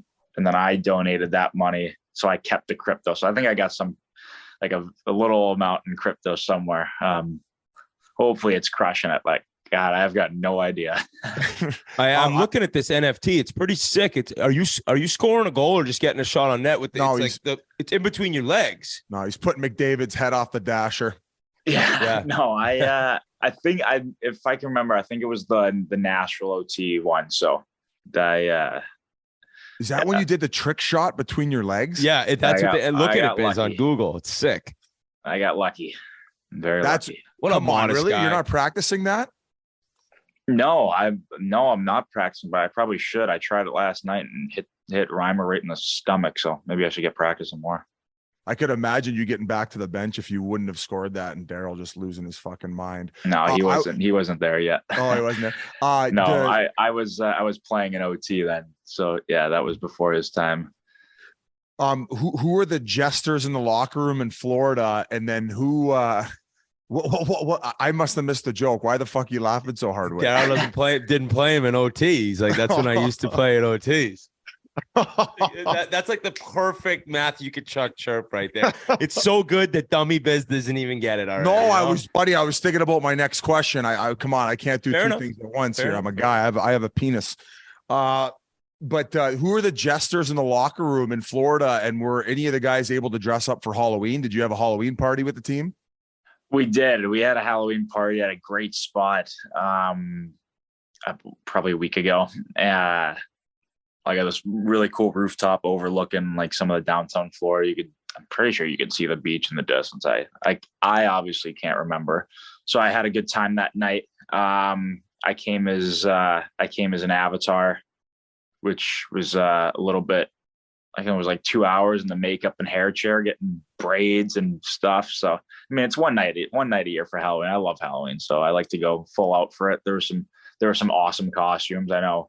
Gosh, who had the best one? Can't even think about it. I can't even think right now, but there were so many good ones. Some of our trainers had some awesome ones. You guys know, like that's some of the best nights you'll have like throughout the year, like those, whether it's Halloween party or like a good night out on the road when, you know, you haven't had one in a while with all the guys. And that's one thing that our team's done actually a lot of this year for only being 10 games in is we have done so many things as a team, like at home, on the road. We have a lot of new guys. We wanted to make sure guys were getting to know each other right away so we could have the start that we wanted. So yeah, like definitely more than I had super close teams in Calgary and guys that I still talk to this day. Like some of my best friends are there, but I think probably the year where I had the most team stuff right away has been this year. So it's been great. You a big Avatar fan, or you just like the get up on the costume? Both. I'm excited for this next one. Wow. They have another one coming out? People said it was very overrated, the first one. They've been saying it for like 10 years though. So it's like, I like the first one. Until I sit in the theater and watch it, I don't believe it's coming out anytime soon. I was told to ask the story about your sister Taryn's state game. What's the story behind that? Oh my gosh, about her state game. I don't really know. I mean, she scored the OT winner. They won 1-0. It was on her birthday. My brother and I got pinned. I don't really know what else is going into the story. It was I don't know. Brady said you have a must-tell story from Taryn's state game. A must-tell story from Taryn's state game. Brady's probably just fucking with us. You're probably dodging us just like he did with the fountain story. No, I don't need to do that anymore. If I was, I don't know. I really don't know. It was a great day. I don't even know what he's getting at, but now we're on the point about my sister. We're calling her Miss Top 10 right now. She's back-to-back days being on the Sports Center Top 10. In her quarterfinal ACC for field hockey, she had a sick goal. And then in the semifinal, she had an even better goal. So she's crushing it right now. And today she actually plays in her ACC final against UNC. Oh. So I'm going to try to zip out of right when practice or whatever he has over today. I'm going to try to get in the locker room quick, watch the rest of the game on my phone. So I'm excited. And who do they play? They play UNC, who's number one. Virginia? Yep. She's correct? UVA. I think they're 5th in the country, and then Nice. North Carolina is the best every year, so they're number 1. So looking for a nice little upset here. Is Big Walt down there for the ACCs? Yes, he won't miss any of that. So That's he's awesome. number 1 fan. Like I heard the other day that when she scored, he's like high-fiving people and fist pumping in the crowd. Like, it's so funny because he would never do that for my brother and I, like hockey, but now he's a huge field hockey fan. It's hilarious. Before we get to one of our last questions with Matthew Tkachuk, I have to jump in to talk about Chevrolet. That's right. We couldn't be more excited to have Chevrolet supporting our pod, and more specifically, their class of EVs. I'm talking about Bolt, Blazer, Equinox, and of course, the Silverado, which I drove around Canada all summer in. As you guys know, I'm not the big lavish spender. Chevy EVs are affordable. They're for everyone. Call it all-star capability on a 4th-liner budget. Enough space to keep the whole family comfortable. Chevy EVs are fun, affordable, and they go the distance. And now there are over 2,000 certified Chevy EV dealerships and a network of public charging stations to help you live electric. Chevy is electric. EVs for everyone, everywhere. Now back to the show. Matt, I know you throw out the first pitch at a Marlins game. Have you been able to see any of the other pro teams in town, the Heat, Marlins, or Dolphins? Check them out at all? No, I really want to go to a Heat game when they play the Celtics. I went to school. I think we've talked about this before. I went to school for a few years with Jason Tatum. So they played in Miami the other day, but we were playing the Islanders the same night, so it just didn't work out. But that's one thing I'm hoping to do. Went to the Hard Rock Stadium where the Dolphins play, but I went to watch Messi play versus, I think they played Honduras. That was super cool. It's just very, like, I don't know, it's very cool that I can do that stuff now, like with all the pro sports teams around. I obviously would love to go see the Dolphins. Hopefully they can get in the playoffs and go to a game later on in the year, but just so much to do there. But I'm on my off days, I'm more into the golf and jet ski part right now than go and watch the other sports teams. I think maybe in a few months when I get sick of it, I'll go do that. Who got you into jet skiing, Johnny? Johnny Jet Ski? Johnny Jet Ski. No, I just have so many people coming in like to visit all the time that I would like to have something to keep them busy so I can just chill on the days that I just want to chill. So got a couple jet skis. Like the house I got already had very lucky, already had like the whole setup. I just needed to get them. So I know my parents have been out on it a few times. I had so many people come for the Ottawa game, so a bunch of people were out on them the other day. Did you guys hit up the karaoke bar and sing Mr. Brightside, you and Brady, when he was down there? No, that's another just Trader Ed. See, like that's the Trader Ed summer. I think that's might have what got the ball rolling that day. But no, not yet.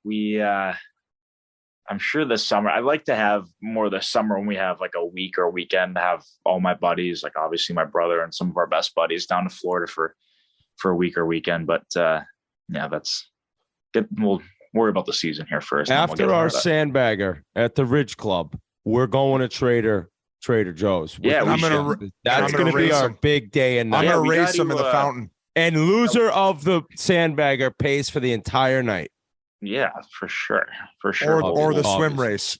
I'm going to get a swim coach. I'm not racing Brady Phelps. No, it's like you should see his arms are 14 feet long and he just gets there in 2 strides or 2 arm lengths, whatever it is. Yeah, we'll do that. We'll do that. All right. Well, I don't want to keep you too long. I know you're in LA. Thanks for joining us, dude. I know it's like 9:30 out there. You hopped on real early, but we appreciate it. Not surprised at all. You're lighting it up. We'll see how the team does. We'll see. You could talk a lot of shit to me if things get going for you guys. But like always, three times for you on Chiclets. We appreciate it, bud. Of course. Thanks, boys. Always have a blast. Once again, big thanks to our pal Matty Tkachuk for coming on. Can't wait to see you get back on the ice, my man. Biz, I think we should do a little buy-in selling segment over here. We were talking earlier, some segments of the league you might want to buy, some you might want to sell. We got to talk about Seattle, though.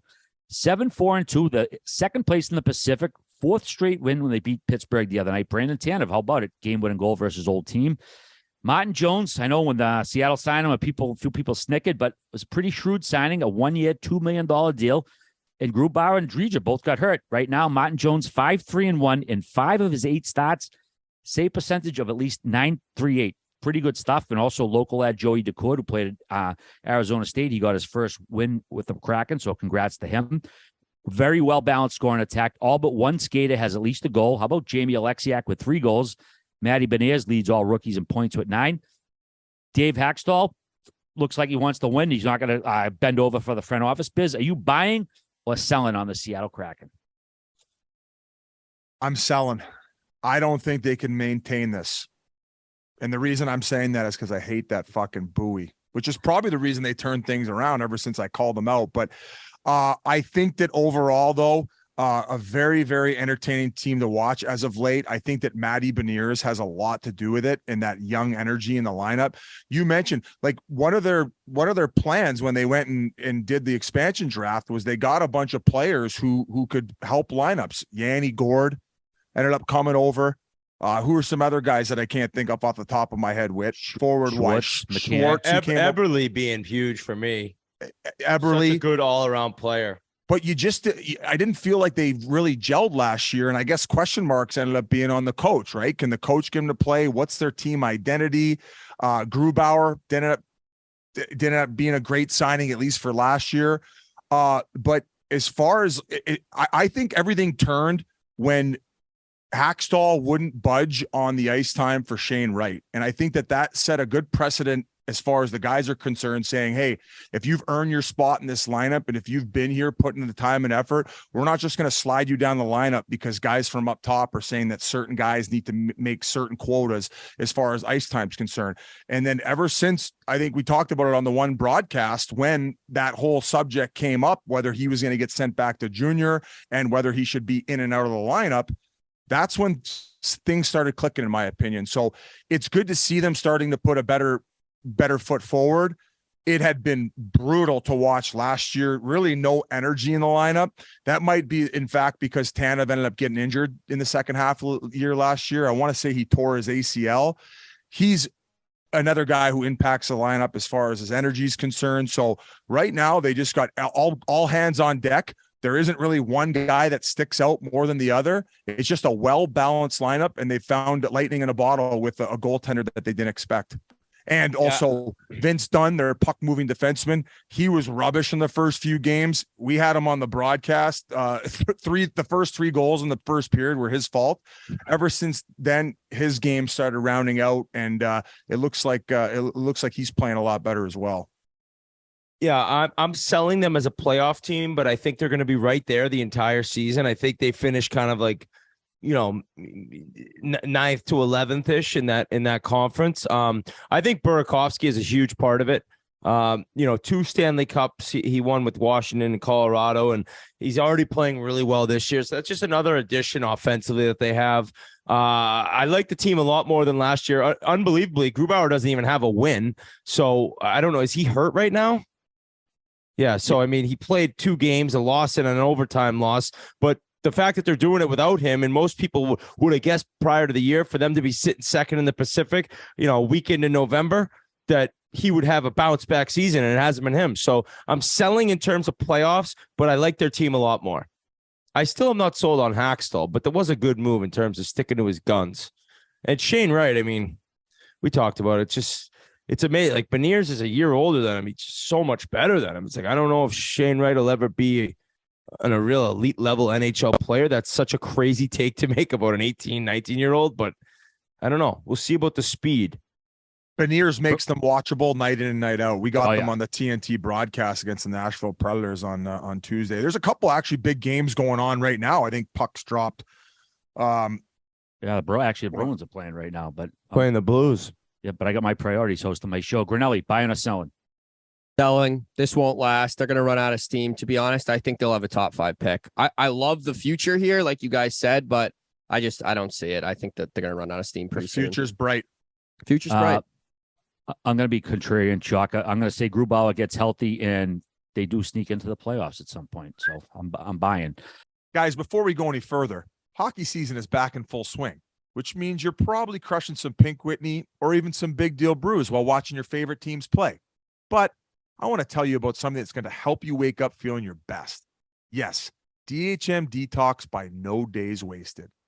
DHM Detox is backed by science and designed to help break down alcohol-related toxins so you can wake up feeling fresh the next day. No more slow and sluggish mornings. Just take 2 capsules before your night out and it goes to work. It's 100% risk-free purchase, so if you don't like it, they'll refund you. Check out their recovery bundles for the best experience. DHM Detox with Hydration Replenisher. The holidays are coming, and No Days Wasted is kicking off the party a little bit early with Black Friday sales starting with 30% off. Just go to nodayswasted.co. That's nodayswasted.co and enter the promo code BIZ30.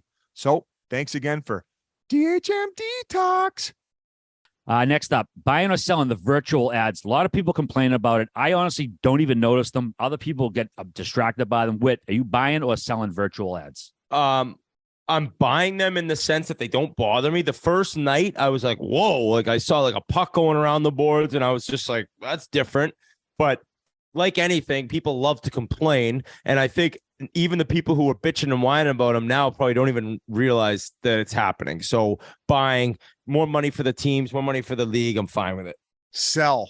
So distracting, especially when it's in the Buddy, offensive. really? Still? Yes. They bother me, and I want to know what type of revenue they're bringing in by having them compared to if they didn't have them, to know if it's even worth it. They already the jersey thing, completely understand. I'm on board with that, with the jersey ads. Why do you got to have the board switching all the time? Show me some fucking numbers, and then maybe I'll keep them. Maybe I'll buy them. But right now, selling it. Then Bizzle'll have board ads on his shirt when he's on TNT. Fucking Yeah, coming across. exactly. Fuck, bum fights on my forehead. Get it tattooed. G. Virtual Sell. ads. All right, we've talked about this before. I don't even notice them out there, like not even a single bit. Oh, you're so the heavy, best. heavy. I mean, Oh, heavy yeah, buy, you're- heavy oh, buy. yeah, you don't- You'd buy them because you don't give a shit, so you might as well get Yeah, the dough. Biz is bitching until big deal Bruins swirling around the rink and he's like, look at this fucking ad. This is sick. No, the big deal brewing ad would be permanent. It would be stuck there, and it wouldn't distract the guy on the half wall when he's dangling on the peeps, along with the Maybe we viewer can at get home. the Big Listen, Deal Brew.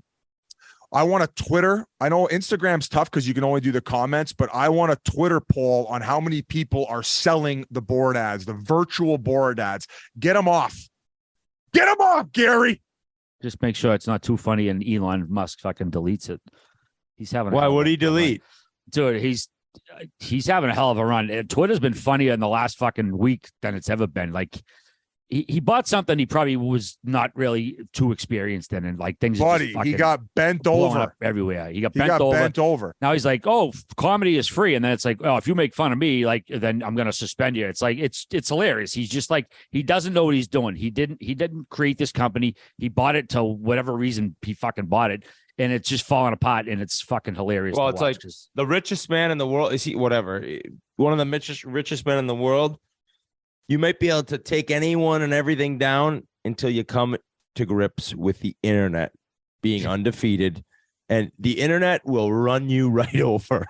yeah, I'm not selling Elon on Twitter here. I think I don't. Elon's gonna I take have. Twitter I've to the noticed it's moon. funny. I don't notice. It's not. What I don't understand is it's not any different. What's Yeah, different people are about it? freaking out about this. It's not going to be much different. He's taking the ship to the moon. People think they're fucking fighting a war when they leave Twitter now. Like, I'm off Yeah, Twitter. Like, oh no, don't go. What will we do? Yeah, I'm not going anywhere. Like, it's just funny because this guy bought something that he has no experience with working with, lays off half the people. 3 days later, he asked a quarter of them to come back because he fucked up by firing them. And like every day, something new happens because it's like me buying a fucking soccer team and like trying to run it right. I don't know what the fuck to Do it. a soccer team. Do it. Ryan Reynolds did it. He's also Oh. looking to buy another team. How'd you like that Oh, segue, How much money Biz? does he have? I bet you. So he's got that ads company that he does, and then he's probably making 20 million a pop now on films. No. What Yeah, are He you ain't talking that big about, of a bro? dog. Yeah, Are you that dude, kidding Deadpool, me? like, I bet he's making. Come 20 on, on Wits. the Give your Deadpool. head at Okay, Do a lap. maybe he's making 20 Do a million on lap. Deadpool. You think Ryan Reynolds is getting 20 million for a romantic comedy he's doing? He ain't doing romantic comedies He anymore, just bro. did one, didn't he? He's probably getting 10 for them. I'd say he's Probably getting 20 for like Big the difference. Deadpool shit. He's probably got more than 20 at this stage. He's probably getting 30 or 40 for Deadpool. And Bingo. I know, That's but enough. it's the Senators are going to cost $1 billion. Well, No, they're not. They're going to That's- cost $750. He's getting a hometown discount. And Yeah, via if they have a new HITC arena. And you think? Yeah, I guess the Penguins went for what, 9? Yes. Uh, Via yeah, but- HITC.com, Ryan Reynolds is worth $150 million. Going back to Twitter quickly, I think it's ridiculous that Elon Musk is spending as much time as RA on Twitter. I think that he has more to offer this world than arguing with strangers on the internet. Well, I think No offense, RA. I goes argue with into- but this is psychology because he gets. I swear to God, it doesn't matter like how famous and rich he is. He tweets out things and he gets 100,000 retweets and 500,000 likes, and it's ego. He has this little like fan base that probably he's like addicted to. It's an addicting app, and this guy's no different. And now he's fighting a battle, like I said. When it comes, if this guy bought Twitter and didn't think he'd be getting made fun of on Twitter, he might be the dumbest, richest person in the world. Well, there you go. Like, I think a lot of people think, oh, he's loaded. He must be fucking smart. It's like, you might be smart in he's smart. business, so one thing, but but you're smart in one thing, but you're not a genius in every fucking thing. I'm smart naming Stanley Cup winners, but I couldn't tell you how to fucking fix an engine, like RA, you think you A could what? you think you could an beat engine. Hey, you engine? think you could beat An Elon and Yeah. Jeopardy? Yeah. Fucking right.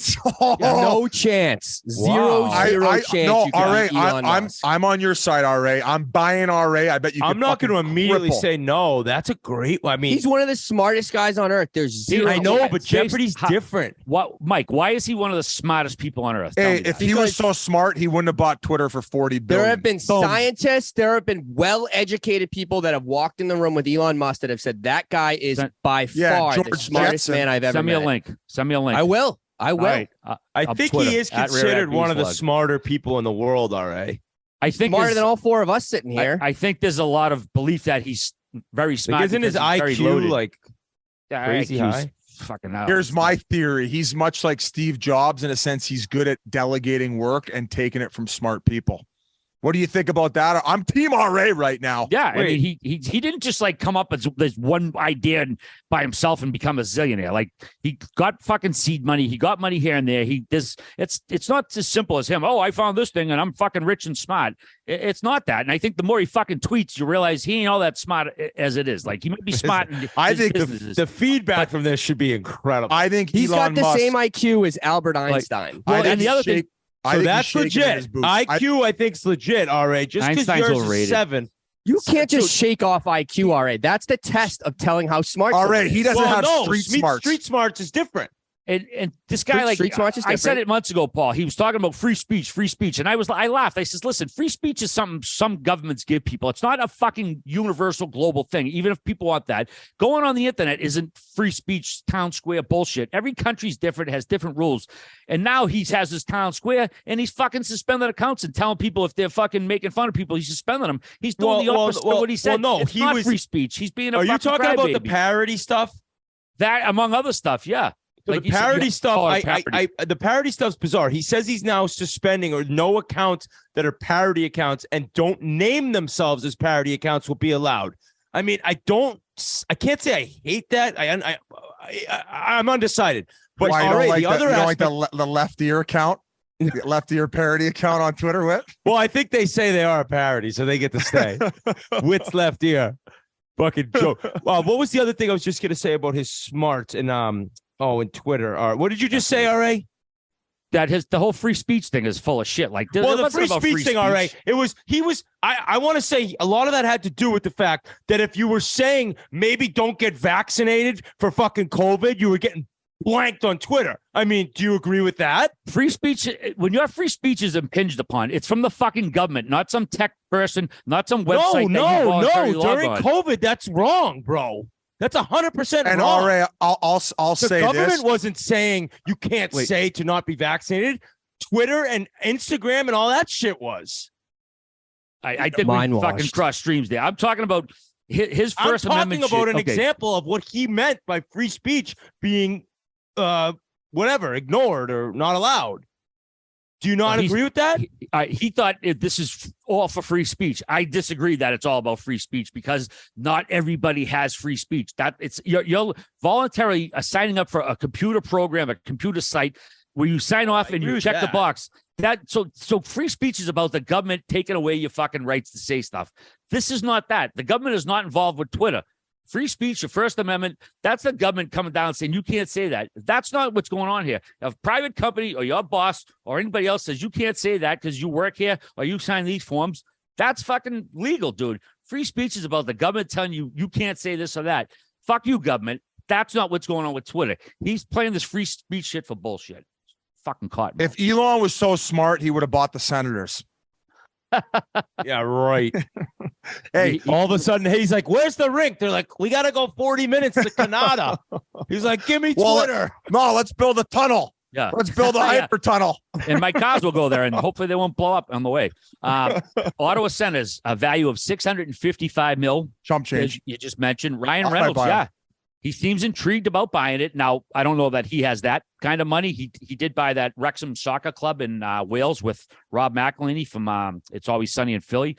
Little show on Hulu, pretty good checking out. Show is awesome, all right. That show is incredible. Yeah, it's pretty good stuff. I think what would happen if he would be the face of the buys. He obviously got a lot of rich friends. He would get the money together. He would be the front forward facing guy of Ottawa. Other people would put more money up, but he would basically be the de facto owner. I don't know if it's going to happen. I think it would be great. I mean, fucking better than what they have now. If they're selling it, then why wouldn't you want fucking Ryan Reynolds running the team? He's Canadian. It'd be so good. He's good looking. His wife co-starred in a movie with me. His wife's a complete rocket ship. Just slide that in there. Co-starred. I love it. Hey, it would be unreal for the NHL to have a guy who owns a team of that type of world stature. It'd basically be like The Rock owning a team. I would say that they're on very similar levels. And yeah, it's awesome. You could do theme nights. You could do super villain or superhero theme nights at the rink, the new one. And I would imagine that if he does become the owner, they do get that new rink downtown and that gets approval. Yeah. Well, I feel like, all right, go. Yeah, I don't know what I'm talking about. I do not know what I'm talking about. I'm sure that'll probably be a factor at some point, Biz. They will probably want to get a buyer first. So anyways, Ryan Reynolds buying or selling the Senators. I'm buying. Heavy buy. I think this would, like Biz said, this would be incredible for the NHL if someone of his stature owned an NHL team. I'm sorry, Biz. Buying. Biz. No brainer. I'm all in. No brainer. We're all buying. You're looking for investors. Let me know, Ryan. And the team valuations come out. I would rather not own than own the Senators, though. Per Sportico, the average franchise valuation is $1.01 billion, and original 6 teams make up the top 5. So that means one of the original 6 teams is not in the top 5 most richest NHL teams. Who's that team? Not there. Didn't we do this last year? Yeah, we did it two episodes ago. Detroit. These are new numbers. Now I understand why all the Leaf hate, because the announcement came out last week. $2 billion. First NHL team to ever get over $2 billion. Suck on that one, all you. Who's worth more, the Leafs or the Rangers? Leafs. Toronto $2.12 billion. The Rangers $2 billion. Then Montreal. Hey, you put both those teams for sale. The Rangers are getting more money. 100%. 100%. You could give me a Forbes report. I'll shove it right up your cornhole. Actually, I'm not going near your cornhole. I'll shove it right up my cornhole as a little butt plug, and then the Rangers will make Rangers will sell for 2.3. All right, the retro reverse jerseys. They've been all over the place lately. We haven't seen them all, but we've seen a few. The Sabres white goat head come out. I thought it looked pretty sharp. Some people didn't like the white pants. Buying or selling the white goat head, G? Sell. Those are disgusting. I hate white pants. I hate white gloves. I just thought it looked stupid. What about the black and red? Black and red looks incredible. Oh, heavy buy on the black and red. Okay. What's buying the black? What about the white? I don't like the white. I like the white. I just, maybe the white pants become a little bit much. So I like them both. Yeah. I'm buying them both. Yeah. I like the what if they had normal colored pants with the white, I loved them. It was just the pants I didn't like. But no jersey reverse retro compares to the Panthers. Hey, the one uni I did like that had the matching pants was the Ducks with the orange. No, it wasn't matching though. Their jerseys were white. I know, but the bottom part was orange, so it segued Yeah. nice from the orange to the orange pants, and then a little bit of orange on the sock. I thought it was the perfect amount of orange. Anaheim is crushing the Jersey game right now. On top of they just came out. Why are you shaking your head?